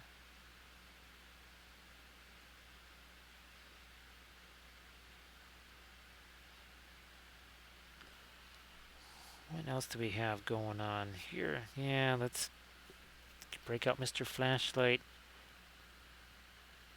So there is going to be some light down here. Maybe not too intense, but we need something here. Maybe about this much. She'll be okay. Hey, Tangent. Nice to see you again. Tangent. We almost had some tangents here. Well, we do technically have a tangent right there. So, Tangent, great to see you again. And yeah, this will definitely, well, it'll be then we'll definitely make the highlight of it. And then there is another, this is the Sarumon from Clay Sinai. Maybe we do. we've been talking about doing our Sarumon of many colors. Maybe this is a good candidate here for Sarumon of many colors. And I think, well, if we break out the interference colors for that, it will be a Technicolor Sauron, that's for sure. Again, we'll do a couple more of our little lighter dots down here. Now this is the Marion Street Fluorescent Orange. I really do prefer my own fluorescent paint mixes. I think I just basically need to do another video with those again, so that I can actually make that just part of a video, and then I might actually get a chance to mix some of those. And there's a smidge of the orange over there. What about on his face? I'm going to try and get him some lighter eyebrows here. So we've got, that's some of our fast matte white, and then a little bit of the brilliant yellow pale too. See if you can. I'm actually going to get a little bit of the excess paint off of there. Okay, there's that one. Ah, there we go. Okay, something was missing there, and I realized, oh, yeah. Probably need to give him those big old eyebrows. Looks a bit more, well, like the old man again.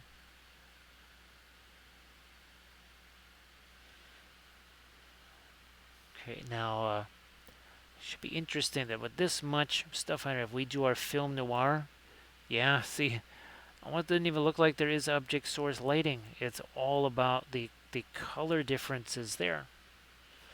So even this, there's some coolness down here. Why? It's because it's taking some of that indigo and reflecting it up here. You can really see it on his sleeve there. Might try and do some more of that over here too, once we get some more lights down on his cloak here. So yes, we save every painting session here as a highlight, so it's a de facto YouTube channel. I don't remember if there's if you have to see commercials or not to be able to watch a highlight. I keep thinking no, but then nobody else does highlights but me. I feel like I'm the only Twitch streamer on the planet, thank goodness, because otherwise Twitch would say, wait a minute, everybody's making highlights of their stuff, we can't let them do that, we have to take that away, that's only for partners. So yeah, I've kind of given up on the partner thing. That's just, especially with the Twitch math becoming even more untenable, where they don't even if a person refreshes during a raid, they still don't count. Now I'm pretty sure, oh yeah, we need to get some of our orange over here too, on this side of this fold. The flashlight don't lie. Let's do that here. Let's get some just a straight up orange, and then we'll work lighter from there. So again, that's our fluoro orange. We're going to chuck some of that right here. Got a little bit of some dots here, which again we can incorporate even more with our blending brush.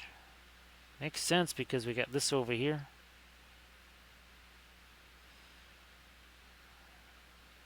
A little bit more. There we go.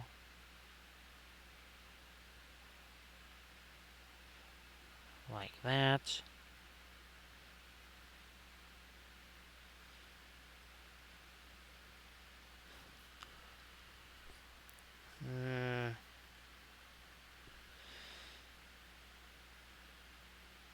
That's better.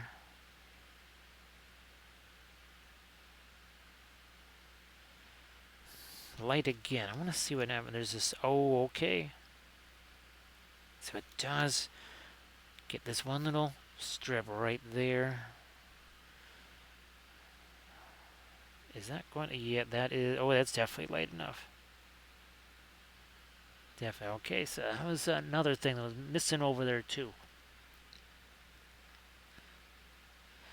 Now this stuff down here, where's my blending brush again?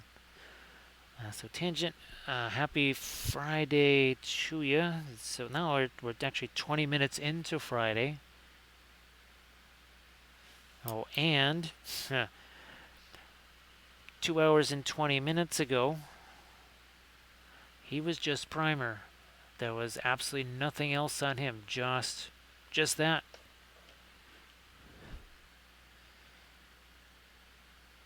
So, I'm not saying, I'm just saying.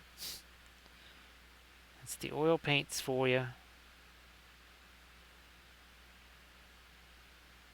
I think people could be kind of pleased with getting something like this on their G&D characters, armies, whatever, in a little over, in less than 2.5 hours from start to finish.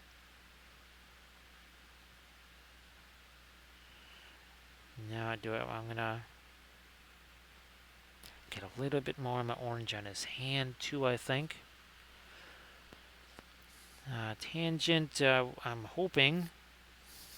Oh, here it is. I'm hoping to stream the Kathy figure maybe Saturday. This is Hack and Slash did this Kathy tribute figure here, so I might try to paint that on Saturday, and then hopefully we can get maybe some more of our Mahood riders painted. Actually, I might do the Mahood rider and a couple of infantry or something like that to give me even more things to try out some grass tufts on. And then, of course, when I'm not doing that, I'll be filming videos and also working on the house, trying to still bring that back up. Hopefully you got maybe some fun games that you're going to be playing and or painting. Whether it's miniature games, board games, whatever. Alright, yeah, we have a lot of orange there, or a lot of yellow there. I'm trying to incorporate a little bit more of our orange into this. And that would be our floral orange there. And now, on the edge of his hand, let's see which, okay, this is that's his ring over there.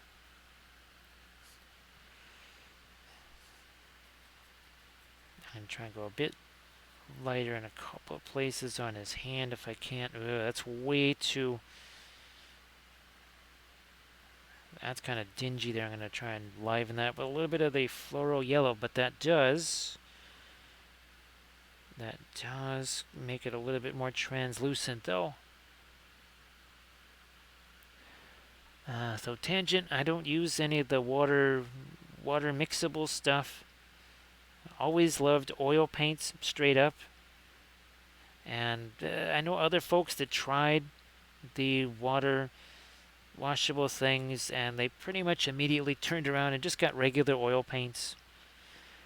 I know that some folks they maybe kind of think, well, I don't have to deal with too many cleaning issues or anything like that, but well, remember that's the neat thing about this stuff, because it's also for acrylic. Kathy use this for acrylic brushes all the time. Also, it's not hazardous, no vapor or anything like that.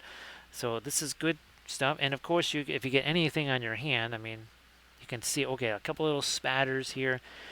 About 2 seconds, warm water and dish soap will do that. And we don't use our thinner to clean the brushes. We're only using this to thin the paint. So this is a water bottle cap. That is a whole bunch of nice high quality thinner that's in there. Oh, that's the other one, Duskern, because there's Gerstecker and Peters. That I could never remember what the heck the other one is. Well, Duskern, I'll be curious to see how the Phthalo Turquoise works out. It's not one that I have, so we'll see. I've got the Phthalo Green and Phthalo Blue, of course. So, as Landras says, you will be limited as far as, well, basically your color choices there. So it's kind of like settling for some of the student colors when you could just go ahead and get the artist stuff. And I know, I do believe, I think Green Fairy might have gotten some of those. I think maybe even, I wonder if, I think there's at least 2 other people. I don't know if Stila did, but I think Grundy actually got a few. And they said, eh. They weren't, it was very meh, was the reaction to them.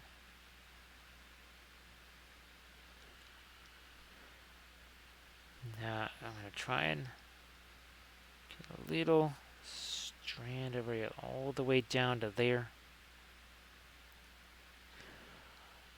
Actually, Landris, didn't you mess around with some walnut oil too? I could swear you were doing some stuff with the walnut oil as well. Because remember, again, with the oils, safflower oil, linseed oil, walnut oil, that's what they're using with the oil paint. It's not it's not crude oil that's coming out of those tubes, that's for sure.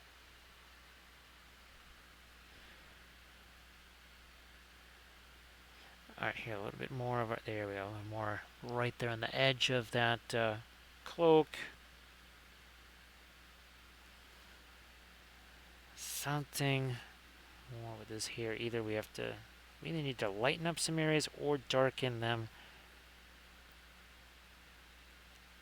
Maybe we need to decomplexify this. Ah, that's actually, I try to get some more of my regular light here.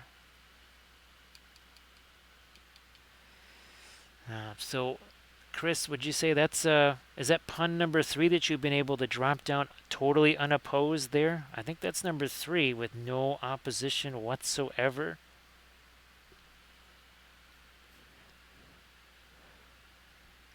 Yeah, Landras, because people don't believe me, actually, when I tell them that walnut oil is another thing. And I always say, well, I always tell them about you and that you actually did stuff with the walnut oil. So for sure, that's a thing.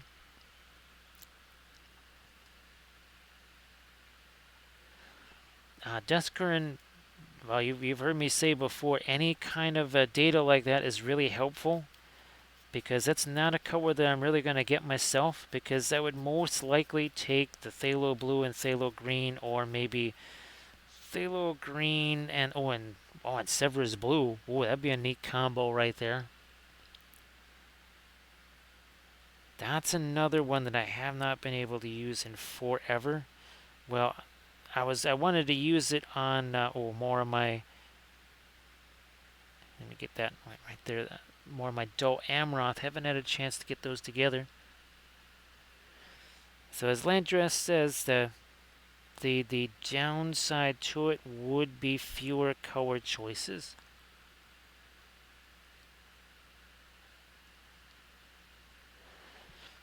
So Tangent, they just felt like they didn't have the same kind of adhesion as the regular oil paints, and also too, if you're looking for any kind of staining type stuff, that's not really going to help you at all. That's probably going to be the opposite. Also too, when there was no real increase or decrease in drying time, because this will be dry tomorrow. I mean, where's our Legolas? Yeah, he was dry the next day. So there was, and that's just with regular old oil paints, nothing special, no alkyds or anything like that. So it's more about the less is more and more is way too much. They were not impressed by how they handled. They weren't really impressed by the kind of final color that they gave. And then they were there was that limitation too of, oh well, that's it. That's the grand supply of the water washable colors. And they just figured, since they're going to have to buy regular oil paints anyways, why not just keep going?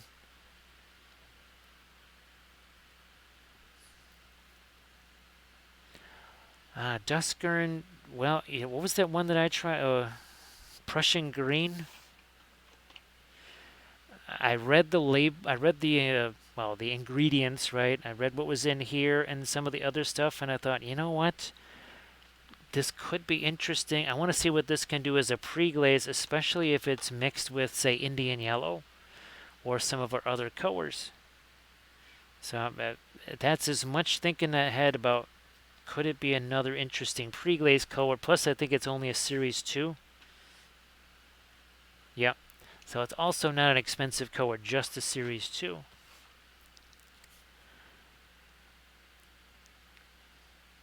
And again, for myself, if a color was going to be advantageous in some way, especially when it came to, well, okay, a bunch of commission figures or something, if it was more expensive or whatever, then for me, no big deal. Because, well, it's what I do for a living, so it's just yet another tool, maybe a more expensive one. Regular folks, though, well, I don't want there to be too many Egyptian violets. Yeah, keep the amount of Egyptian violets to a minimum. I mean, there's other colors where you could choose the pricier version, but the less expensive one works fairly well. I'm thinking something along the lines of, say, the Van Dyke Brown. The Gamlin Van Dyke Brown is very, very, very good. Obviously, my favorite's going to be the Williamsburg, but also more expensive there. Now, try and drop it a little more here with my regular light. So again, trying to get the different colors in here, not just lights and darks. And of course, too, let's say in your area, I know, what was it? What couldn't people get? Oh yeah, they couldn't get Terra Rosa. A whole bunch of places in the Scandinavian countries, Finland and Sweden, they just couldn't get their hands on straight up regular Terra Rosa. So I actually had to try things like Indian red, Mars red, to see, okay, are these close enough to Terra Rosa? I mean, they do some of the things that Terra Rosa does. I mean, close. Not quite the same, though, as we lighten up here. Is that just a smidge there? Yeah, look how my hand is on this brush. None of this here. Well, we're nowhere near the miniature for one thing.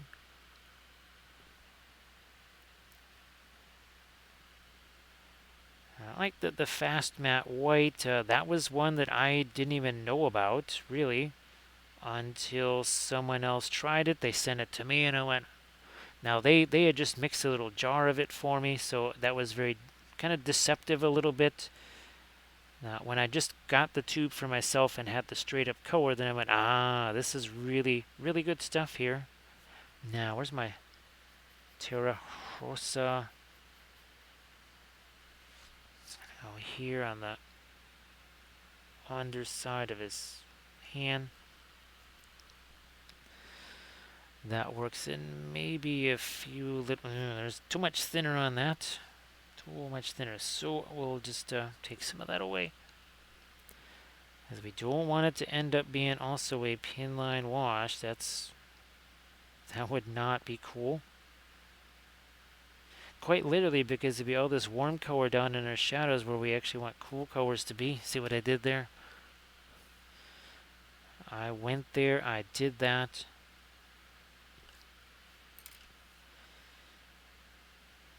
I think, throw a little bit of this down in here too.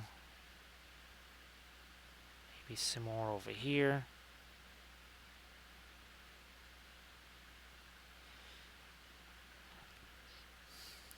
No, I should leave that alone. Yeah, we're not going to do too much light along the edge. What did we do with our other? See, we kept that pretty dark there. Again, this is another chunk of Sculpey over here. So there's your. We've done 2 of the Games Workshop Sarumon. This is the latest figure. And then this one, again, this is from Arena Studios. This is 3D printed.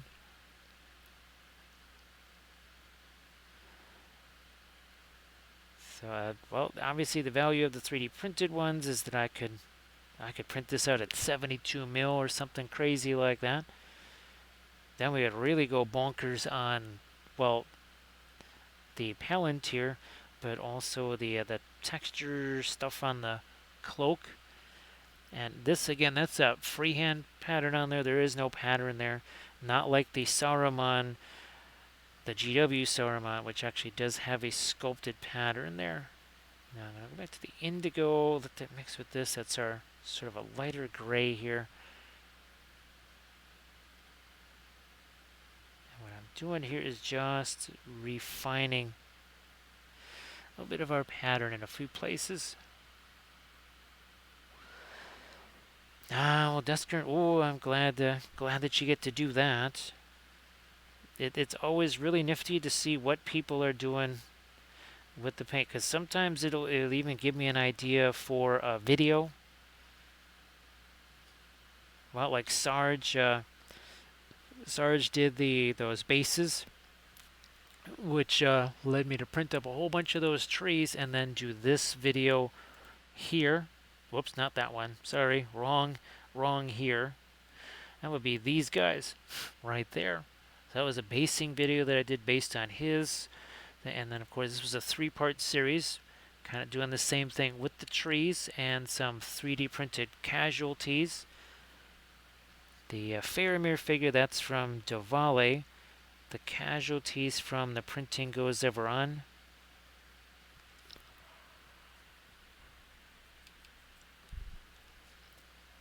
I might see if I can't bring out a couple little bright details here in our freehand.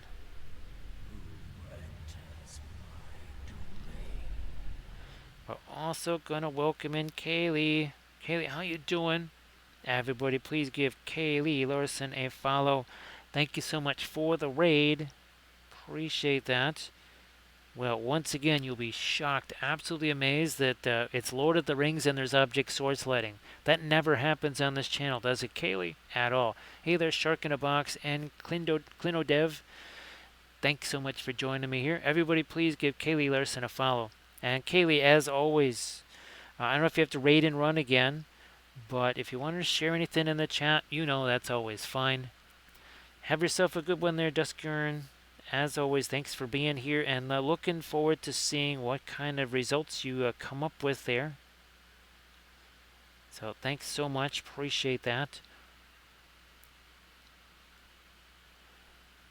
So again, we're working with our traditional oil paints, and let's see, we got some examples here.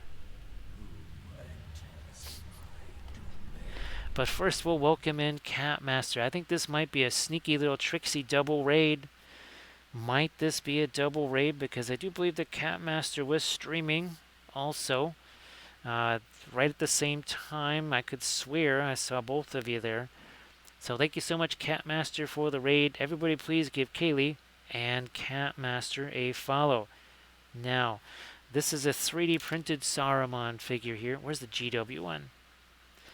So this is the new GW. Painted him up on stream, but we're doing the same kind of textured cloth routine, only this one's got himself a Palantir.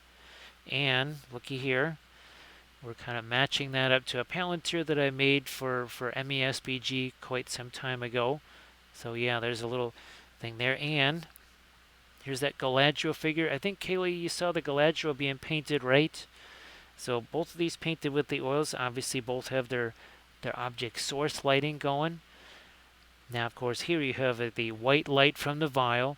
She's got a white dress, blonde hair, and then the white birch trees also 3D printed. So the birch trees, the bog myrtle bushes, those 3D printed.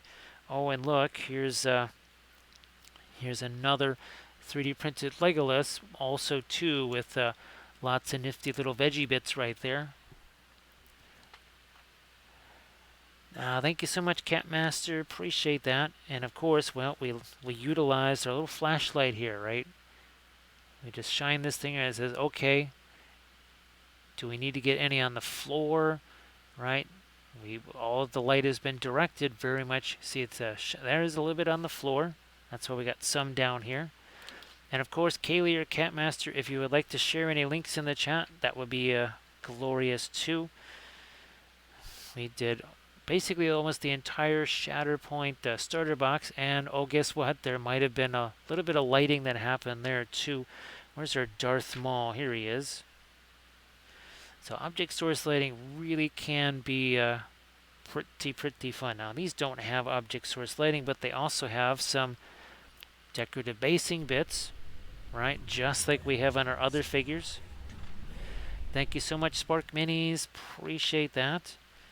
If everybody could please give Spark Minis a follow too. So again, Kaylee, Catmaster, and Spark Minis. Villainous, nice to see you.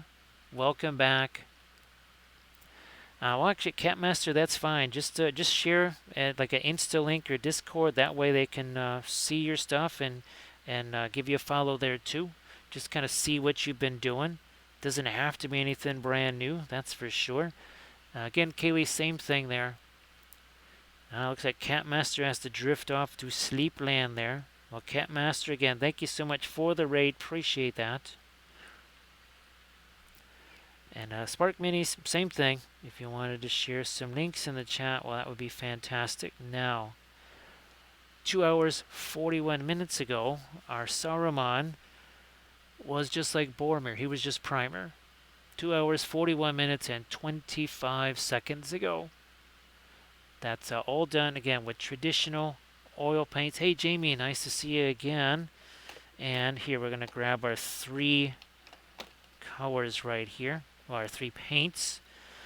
So these are the 3 primary brands that I use. Now, these 2 over here, Gamblin, Winsor Newton, real similar in their pricing, very similar in quality. Sometimes you get one color and another. Now, the Williamsburg, it will set you back more. It's going to cost more, but the handmade, that's a legit thing. It's for real. It is done by hand. Not joking. Oh, we also do 2D art here. Been waiting to do this for a while. It's like, yeah, see, that's a sturdy construction right there. Not this whole Barad-dûr thing. How many times is that going to get knocked down? It's like 10 times that thing gets knocked down. This, not so much, even with all the tree guys messing with it. Yeah. Now, these trees over here, not so much with my factories. Nasty old Saruman there.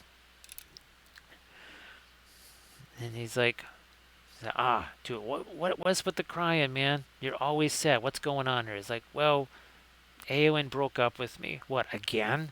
It's like, yeah, but this time it was by Palantir. It's like, oh, sorry about that, dude. It's like, are you kidding me? The keyboard app on that thing stinks. How am I supposed to message back?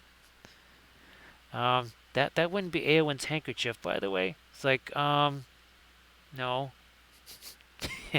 Sorry about that.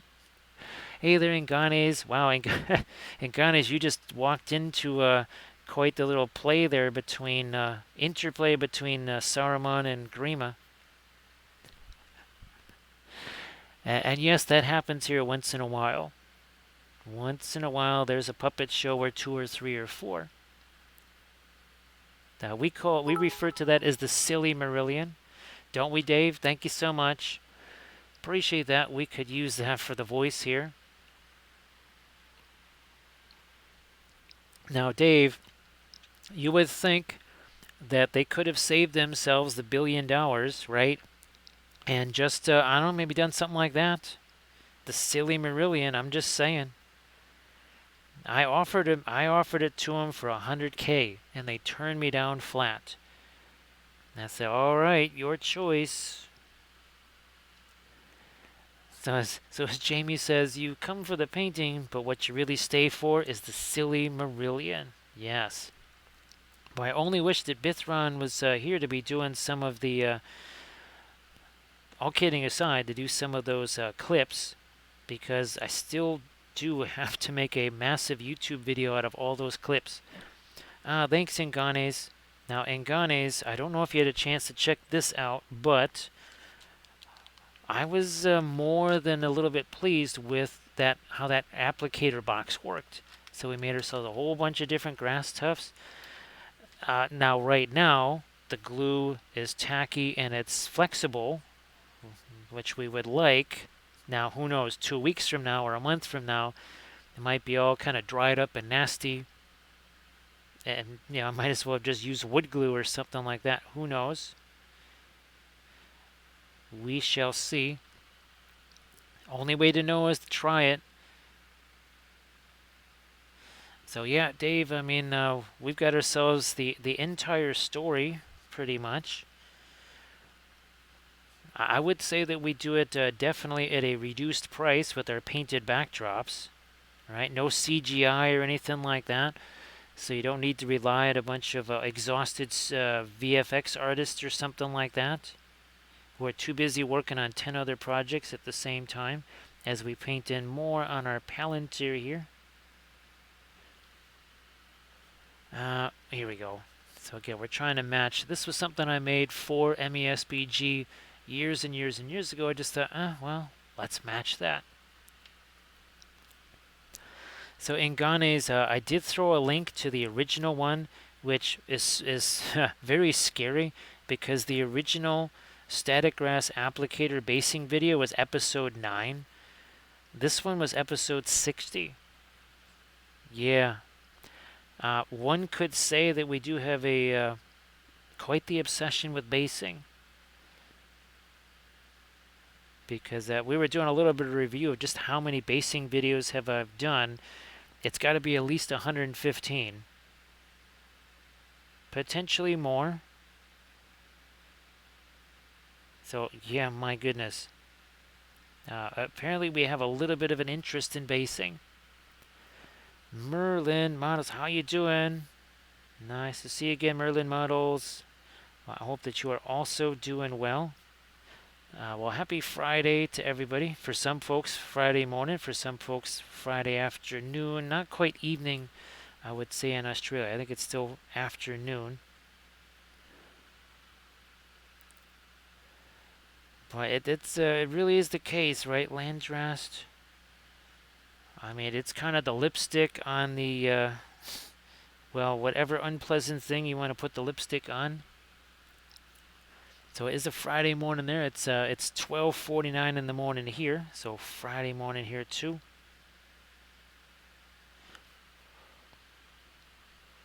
So Jamie, thank you so much for being here.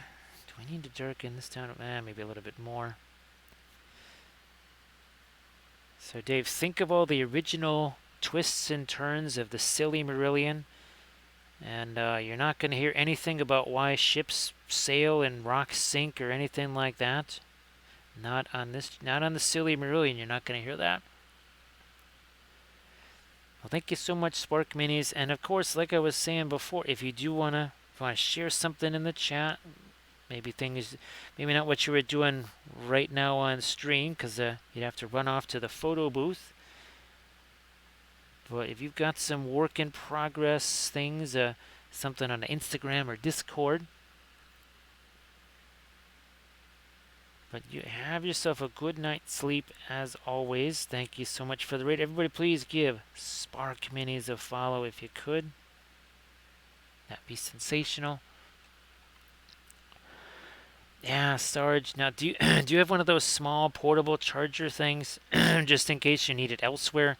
Because I'll send you a link to the one that I got, and also that USB chargeable tire filling thing, which it has worked amazingly well. And I'll see if I can dig up those Amazon links if you need those. But good luck with all that, Sarge. I know that's no fun to deal with any of those things. So hopefully we see you back here tomorrow night with none of that fuss or muss, right? So please check out that Lord Discord in there. It's an Instagram link from Spark Minis. After you do that and say nice things to Spark Minis, then give Spark Minis a follow. Because that's what we want to do here. That's how we help build the Twitch community. Get a couple little dots of texture, just like what we were doing here. Now here we didn't do quite as much of the warm colors. Why? Because we already have this. Here, all we had were cooler colors like the floor. Now again, you can see where we've been trying to reflect those lighter colors onto the floor too. Okay, good, Storage. In that case, yeah, I'll definitely try to send you those because the tire thing, I've used that a bunch of times, including on some tires that were completely flat. That old car sitting in a garage, and I didn't even really need to charge it up again to be able to get all 4 tires half full. Now I did space it out a little bit because I didn't want to overheat the thing, but it was really powerful for a tiny little USB powered thing. So really good for roadside emergencies, that's for sure.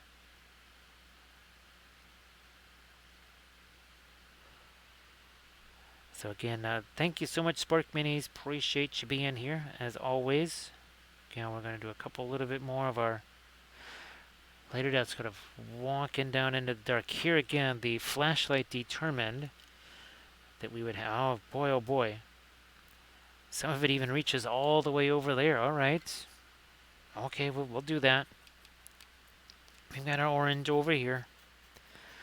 This is mostly our floral orange. A little bit of the Indian yellow, I guess, mixing in there too. I mean, it's hitting over here, so I can see why. And that's it. Just a couple. That's all it takes. Now, what about... let me just check something here. Sure enough, that also... Alright. Gotta get some orange over here. Just a little tiny bit. Nothing crazy. Nothing crazy. Just a little bit over here. Just an indication that the light reaches down there. Also, it gives us a chance to do a little bit of textury type stuff. Where's our Aragorn figure? He's around here somewhere. And that was another one where... here he is. So, Aragorn at Emon Soul. The textured cloak there, but again, the light is blocked here. So that's why I was double checking here on his cloak. Now here, where's my little flashlight again? By the way, you can get a set of almost 4 dozen of these things for about $5 or $6 off of Amazon. So you can see the light goes here. You can see none of it. See if I move it out here, and now you get some on the cloak. But if it's here, it gets here, but then the hood and the quiver and all that stuff, it blocks the light from moving there, but not down here. And also not down there. So you can see we just basically said, all right, we're going to use this flashlight as our guide, because why not? Why not do that? And it comes, let's see, white, red, green, and blue. What you could do is you shine that on your miniature. You get out your phone, take a picture. Now you have a color reference of your object source lighting. And you could even take 2 lights, right? You take a red one here, maybe a green one here, or in the case of our Wapelia Spellbrush, an orange and a green. You could just shine a green light here, the orange light here, or whatever, and take a picture. Now you got yourself a really good idea what you want to do. With them being so cheap, and actually they're okay, let's say in a pinch, right? You could put one of those in your pocket or something like that. Especially since there's times where I would be in the house and I had to not turn on lights, but I needed to see something or read something. I could just pull out one of those tiny little flashlights. Did the trick. It got the light where I needed it to be, but not a whole bunch of extra light spilling over everywhere else. And, well, waking people up. Don't want to do that.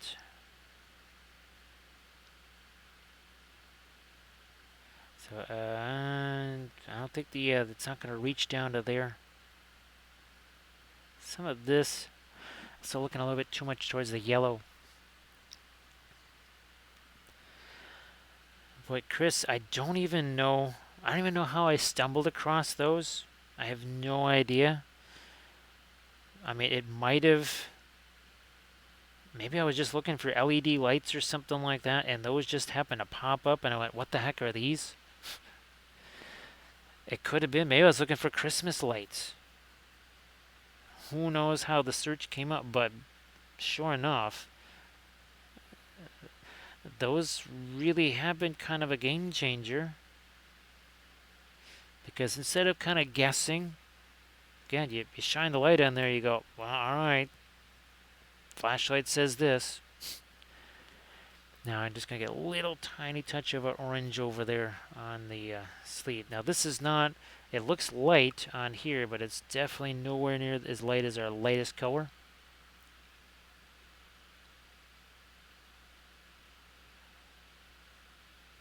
So tangent, it kind of depends on the source lighting, because contrast is more than just light versus dark. Everybody thinks that's what it is, light and shadow. Well, that's one of them. Edge contrast is another. Color contrast, cooler colors versus warm colors, saturated colors versus desaturated colors. This is another example that we like to use here.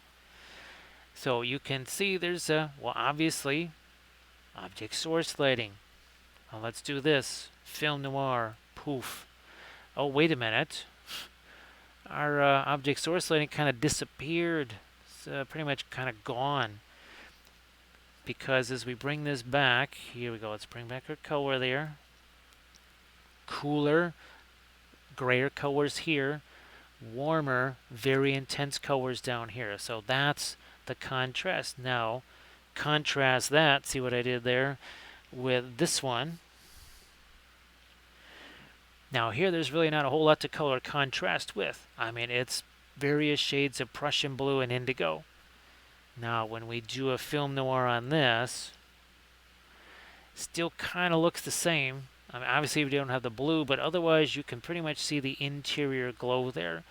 Why? Because this value range is so compressed that we had no choice. I mean, light versus dark was pretty much our only form of contrast, which, if you remember this one, right, same thing. You can see there's definitely a concentration of light over here, not so much over here. Definitely not back there. I'll bring back our color again, and you'll see that there's not a huge variation in colors here, especially with our Galadriel. Right, so that we really had to play a lighting game there, and same here. So these, light versus dark, kind of took precedence, but most of the time it's going to be something, well, even here, right? Now this could be a little bit different because, again, so much of that blue is there. However, back here it looks like there's really not much shading at all. Watch the color difference. Again, color change, not light versus dark. So now you can see those tans and the warmer colors there. Before it just looked like a whole bunch of different, well, variations of gray there. Now, you can do that with your phone. Take your phone, take a picture. You can go in there and kill all of the saturation and stuff too with your phone. It's another way you can kind of assess your miniature and what it's looking like. And then the edge contrast, that's for, let's say you've got something non-metallic metal versus cloth, right? The cloth, the skin tone, well, that's going to have soft edges. Something that's hard, well, like metal, is going to have harder edges. Let me see. I think you can, again, here, see that the cloth, not so much with the hard edges, but then where you've got the metal, harder edges, right? And that's a really important thing. Let me see if we've got that here too. Yeah. So again, where there's metal, harder edges, but then on the cloth, softer edges there. Because your eye just kind of takes those visual cues. It sees things and it like this, right? It sees all these very angular things and sharp lines. It says, "Ooh, that's got to be a hard surface." Then it sees this, all muddled there. It says, "Ooh, that's kind of organic. That must be soft. Maybe something like cloth." Just, again, something to keep in mind. That's why we have our chapters of the Book of Wapol. Now here we didn't quite do enough of our indigo. Here, let me grab some of this. Just a little more of the lighter indigo down there. And again, now as we close in on hour 3, the thing we can start thinking about is brushstroke management, where we say, all right, what we're going to do is we're not going to blend colors so much as what we're going to do is get some brushstrokes. Because sometimes when you're working with the paint, it gets a little bit too thick or whatever, you get a weird brushstroke somewhere. Tangent, I'm glad that was helpful right there. And it's always great because now there could have been 2, 3, 4, half a dozen other people in the chat with kind of a similar question. And that kind of reinforces it for them. And there's a lot of times I'll have videos, tutorial videos that are based on questions that people ask on stream. If I get the same question over and over and over again, I say, all right, we gotta do a video here, because clearly this is some info that people are looking for, so let's do a video on it, and that way they can just watch the video. So the questions definitely are very helpful.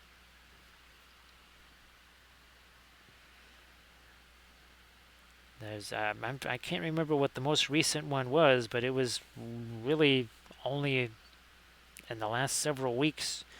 Another video that I did just because there were questions in the chat, and I said, that's I think I could probably come up with a video, maybe come up with an answer for that question. Because obviously if I say it here on the chat, that's a little bit different than it being on a tutorial video where people can listen to that whenever they want, over and over. Now here, I think I need to sneak in. Let me see what happens here. I'm going to try and sneak in a little bit of some light coming through his fingers right here. I don't know if that's going to work. Could fail horribly. Whatever. Take a few seconds just to paint back over it again, so I'm not super worried about it. Lidunde, how you doing? Thanks so much for being here. Happy Friday morning / afternoon. I know it's I think mostly Friday morning everywhere, but in Australia it's getting to be afternoon. Not super late in the afternoon, that's for sure.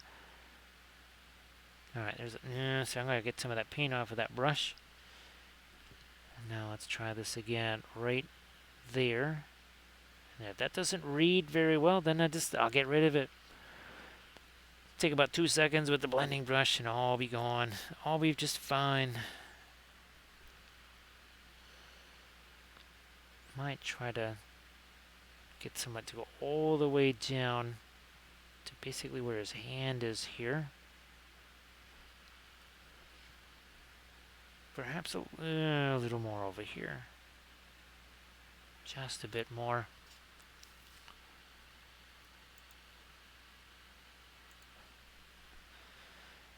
Now this is not any super light color. This is pretty much just a mid-tone.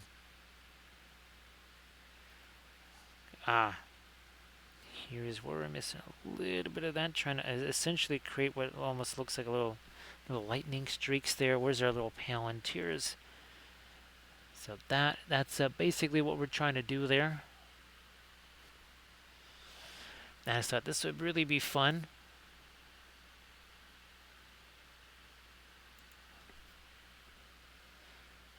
Now let me get some more of my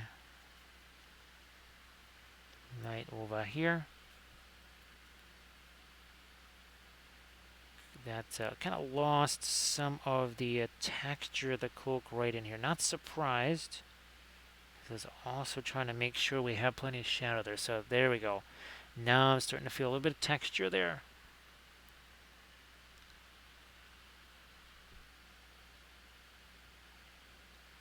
Now we'll do a couple of more down here. Also,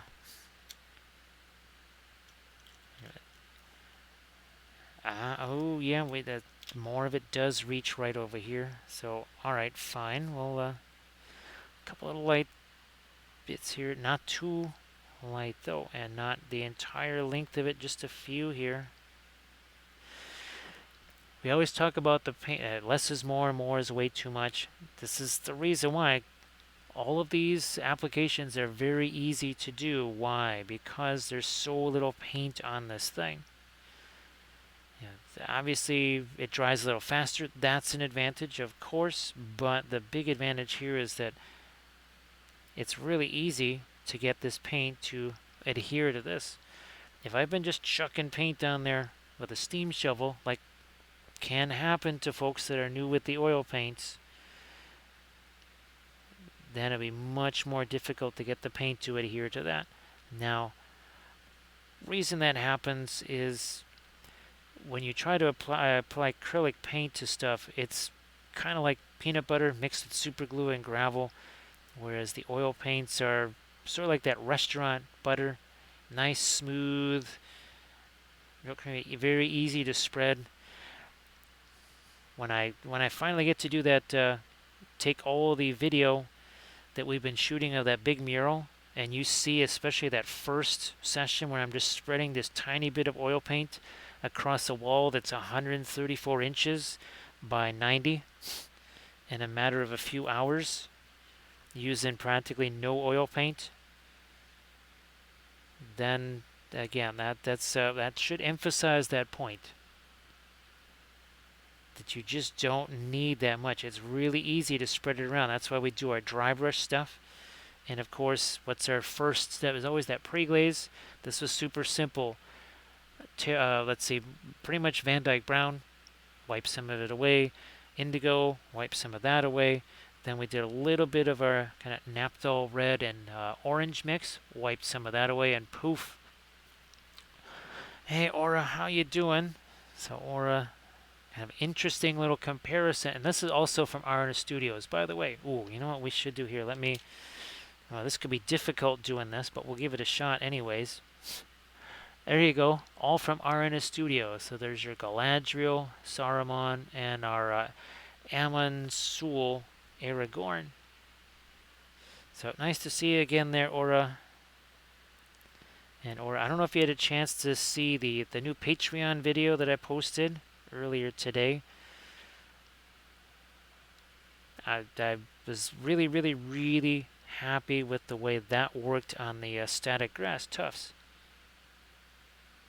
I was not so sure how that was going to work, but it worked very nicely.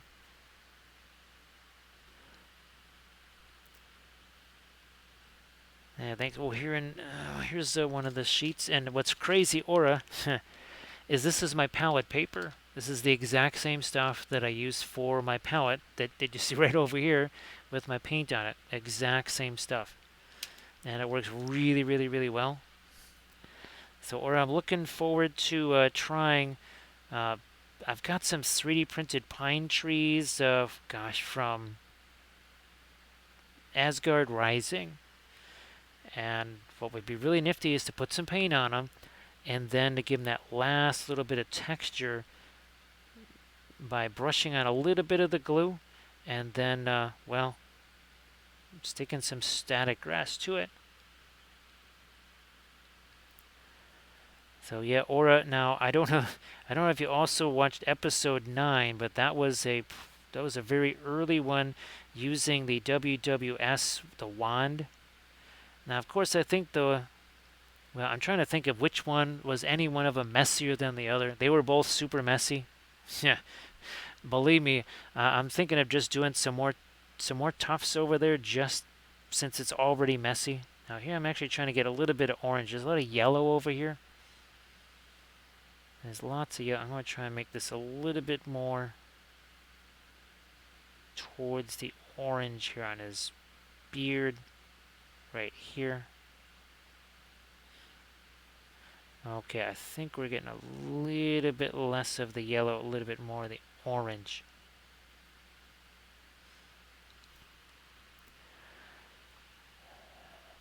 Oh my goodness, that's sorry about the Naphthol red loss there, but and then for folks that have Fanchon red, I mean, it is basically the same stuff. So if you see me using the Naphthol, but what you have is the Fanchon red, you have naphthol red.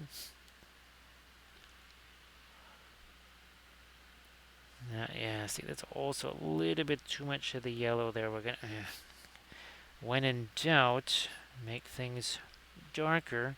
Also, getting a little more orange into this here. Yeah, there's an awful lot of yellow there for something that far away from our little Palantir over here. Ah, that's fantastic, Aura. Glad that worked out so well for you.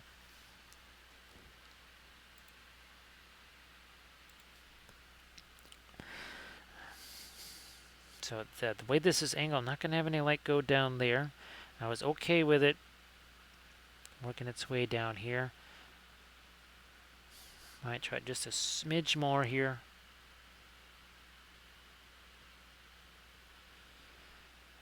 Yeah, or that would be kind of a reverse pre-glaze, sort of like what we did with the Balrog. Like the Avatar. Yeah, it's like the Avatar of Cain, where it was darn near white, right? When we started out with our pre-glaze. And then it just, well, got darker and darker. So that should, I mean, that certainly sounds like it. That's what I did with some of my Army of the Dead, same thing. To do the internal glow, just like this one, if you remember this session, right, where basically we start out with the lighter colors and then put the darker ones over the top of that.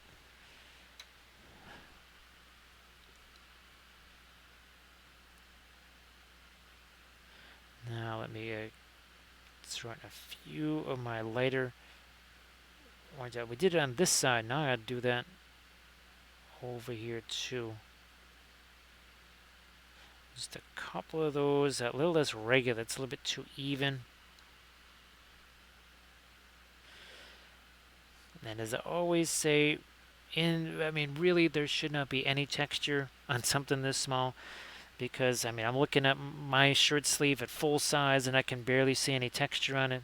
So, I mean, unless he's wearing like a burlap sack or something like that, even at 54 mil, probably shouldn't be seeing a whole lot of texture. I mean, obviously there's the whole, what was that, the rule of cool, that sort of thing takes precedence. As always, your miniatures your way. You're the one that had to buy them and assemble them and everything else, or print them, which meant buying resin and a printer. So however you see fit, that's the way you do them.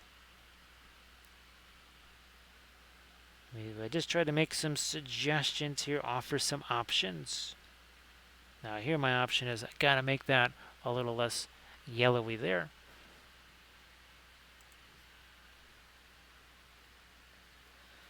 Now back to my lighter color here.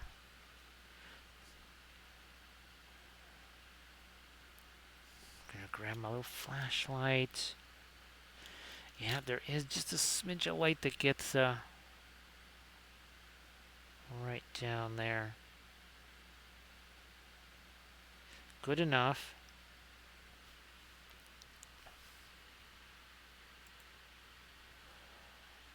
Let me see.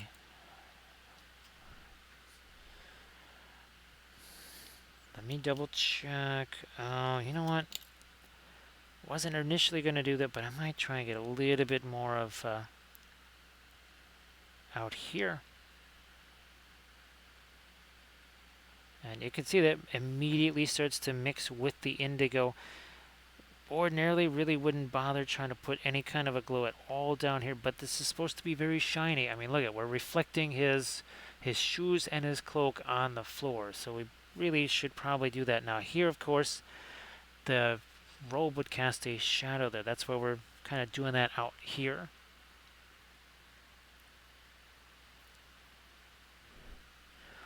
And again, we're 3 hours, 14 minutes into this, which means this paint is thoroughly set. Is it dry? Nope, it's not dry, but it does that thing where we say it's set. Now, let me see if I can't do...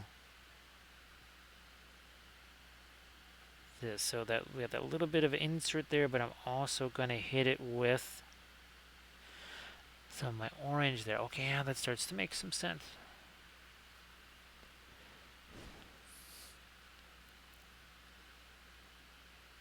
Yeah, this is from RN Studios, 3D printed, part of their Against the Shadows series. I think they did 3 sets,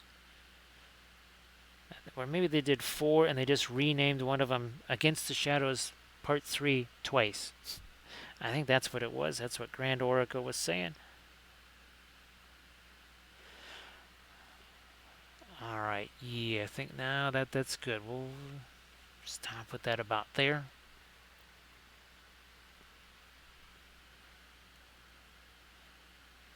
See, this cloak here, that's what's keeping that from reaching the floor there.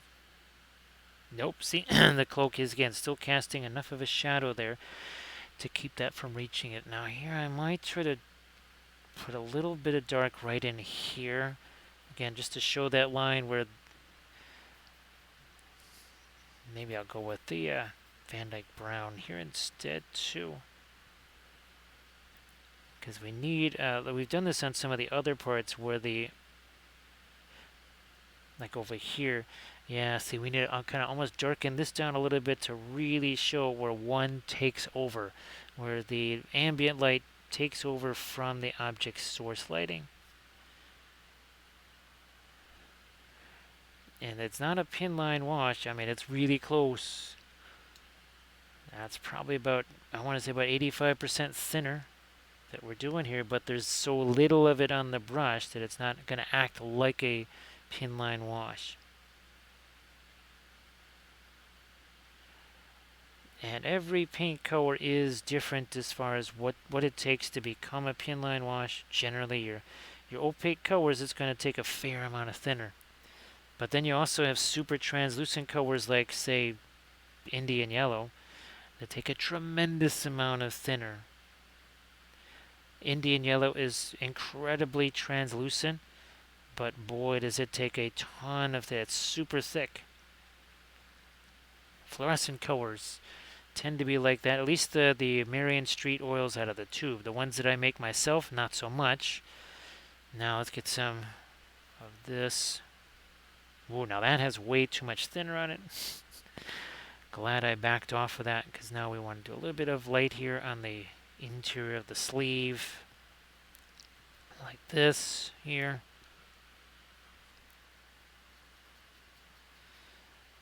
Hopefully it's not going to be too light. That's just the brilliant yellow pale mixed with the indigo makes a very interesting kind of a cooler gray type of color.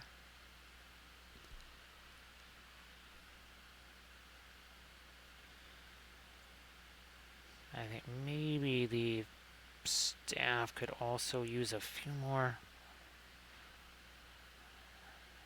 Okay, fine. I wasn't gonna do this, but I think we'll do this here. Just throw a little touch of light in a few spots there, and that should do it.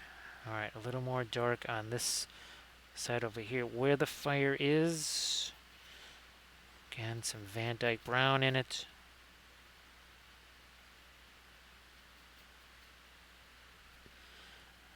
And there we are. Okay. That's what was missing over here, is just a really solid darks. When in doubt, make things darker. Also going to try and throw some darker texture dots in here. Then our blending brush. Do some tap, tap, tap right here. Like that. Maybe a little bit right there.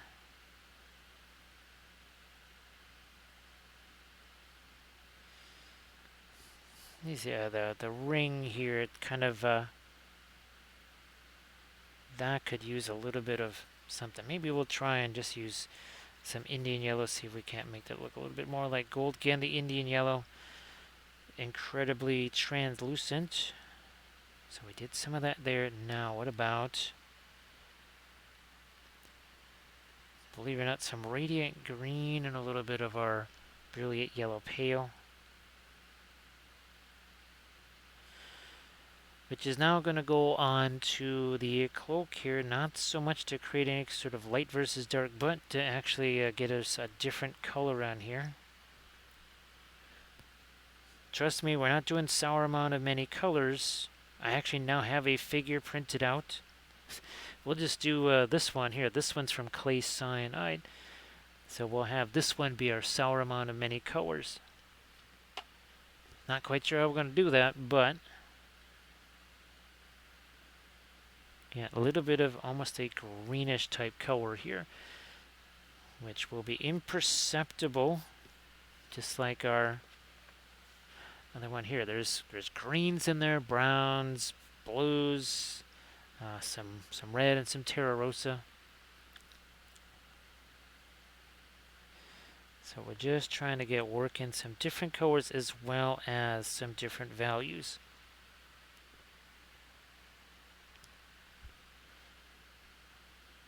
So again, with that, the orange that's here, we tracked it with our flashlight, did the shiny thing, and it said there should be some over there, so that's what we did.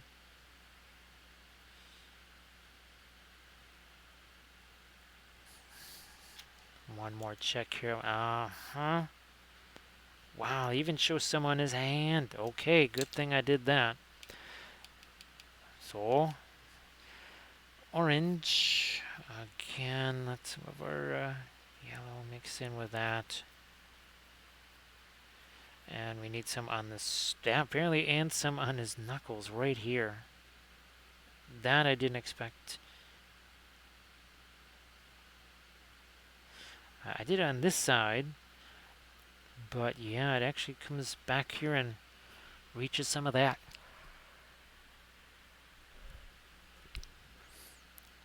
Okay, we got his knuckles now, and it's just the top couple. And this one bit right there of his staff.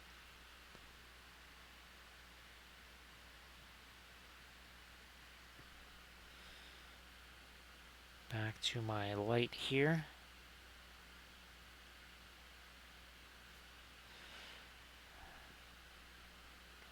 Again, just trying to bring out some of the texture, not so much about the firelight or the Palantir light, but really thinking more texture on the cloak there. So you can see these bands of, well, also texture now happening on the cloak.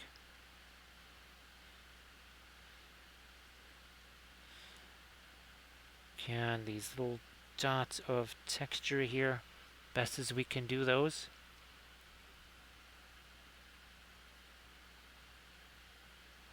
Like this. Maybe a little bit more on his hand too, some right there. So I tried to add the light kind of sneak through his hand, and that didn't really do very much, so didn't pursue that anymore.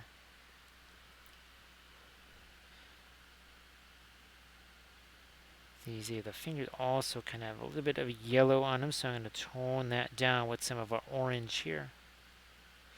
So now the yellow is really only at the edge of his fingertips there. So sometimes you just have to make some adjustments along the way. You don't necessarily abandon your original plan, but sometimes you do have to change modify things a bit.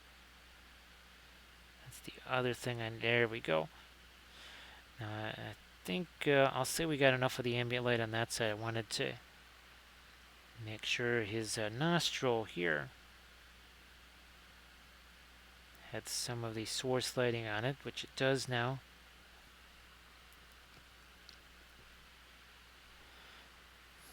Now with the skin tone on his face, I'm gonna actually take some of the pearlian black. That's just a dark green.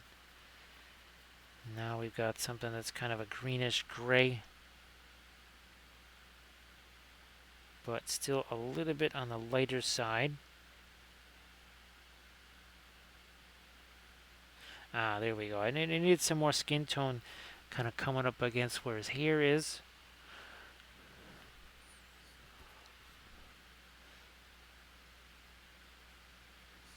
I think, you know what? Crazy as it sounds, I'm going to actually get some of this crazy cool green onto the sleeve here. Again, to emphasize this is a cool color. You can see some of the indigos reflecting up onto the cloak. You can see it there on the underside of the sleeve.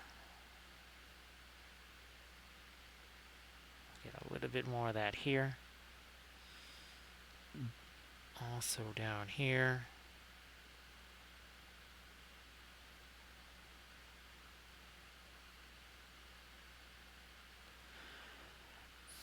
Now, I like to do what we did there over here. Let me see if this is going to work. Okay, at least that is, it's got the cooler color here. This should not be quite so orange down here, as there's no way for that Palantir to reach down there. So we're, well, talking about making adjustments, right? We're making an adjustment over here. I just went over there, I said, yeah, that's pretty tricksy for that, just like down here. How is that orange going to get all the way down there? It's not. So, okay, making that change here. It's really more just a color thing. Well, here, do the quickie film noir on it. It's like there's no value there at all, or no value difference anyway. None whatsoever. Because that's strictly a color contrast. One is not lighter than the other. You could, in theory, practically paint entire miniatures that if you were to do a film noir, it would almost disappear. I mean, obviously that you can't quite do that because even this still has some shading on it, but it still might look that way. Now, was it 3.5 hours ago? He's primed the exact same color. He was primed at the same time as our Boromir figure here. So again, that's just 3 hours 27 minutes. Now what I might actually do here is I might head on off to Inquisitor Burnsy, because I need to get a video uploaded here. So I want to thank Armored Wolf for doing all the moderation stuff. I want to thank everybody for all the subs, the cheers, the bits, the follows, and the raids. So thank you so much for all that. Well, we'll be back here again. Should be back here again tomorrow, painting more stuff. I was again thinking about, I think Saturday maybe, for this is the Kathy tribute miniature here from Hackin'/Miniatures. So thank you so much, Armored Wolf. Appreciate you being here as always, doing all the moderation stuff. Everybody, please check out Armored Wolf on Etsy and on Instagram. Fantastic leather work, also metal work, true artistry there. So as we add a couple of more of our little bits of light here. To our cloak. Again, we have plenty of different colors, plenty of texture, and lots of light there. So I'm going to get that ray countdown underway here. Let's get that going, because that takes a little bit to get underway. And maybe a few little flecks of light here and there, and that's it. So thanks again, everybody. I appreciate all of you for being here, and I will see you hopefully later today.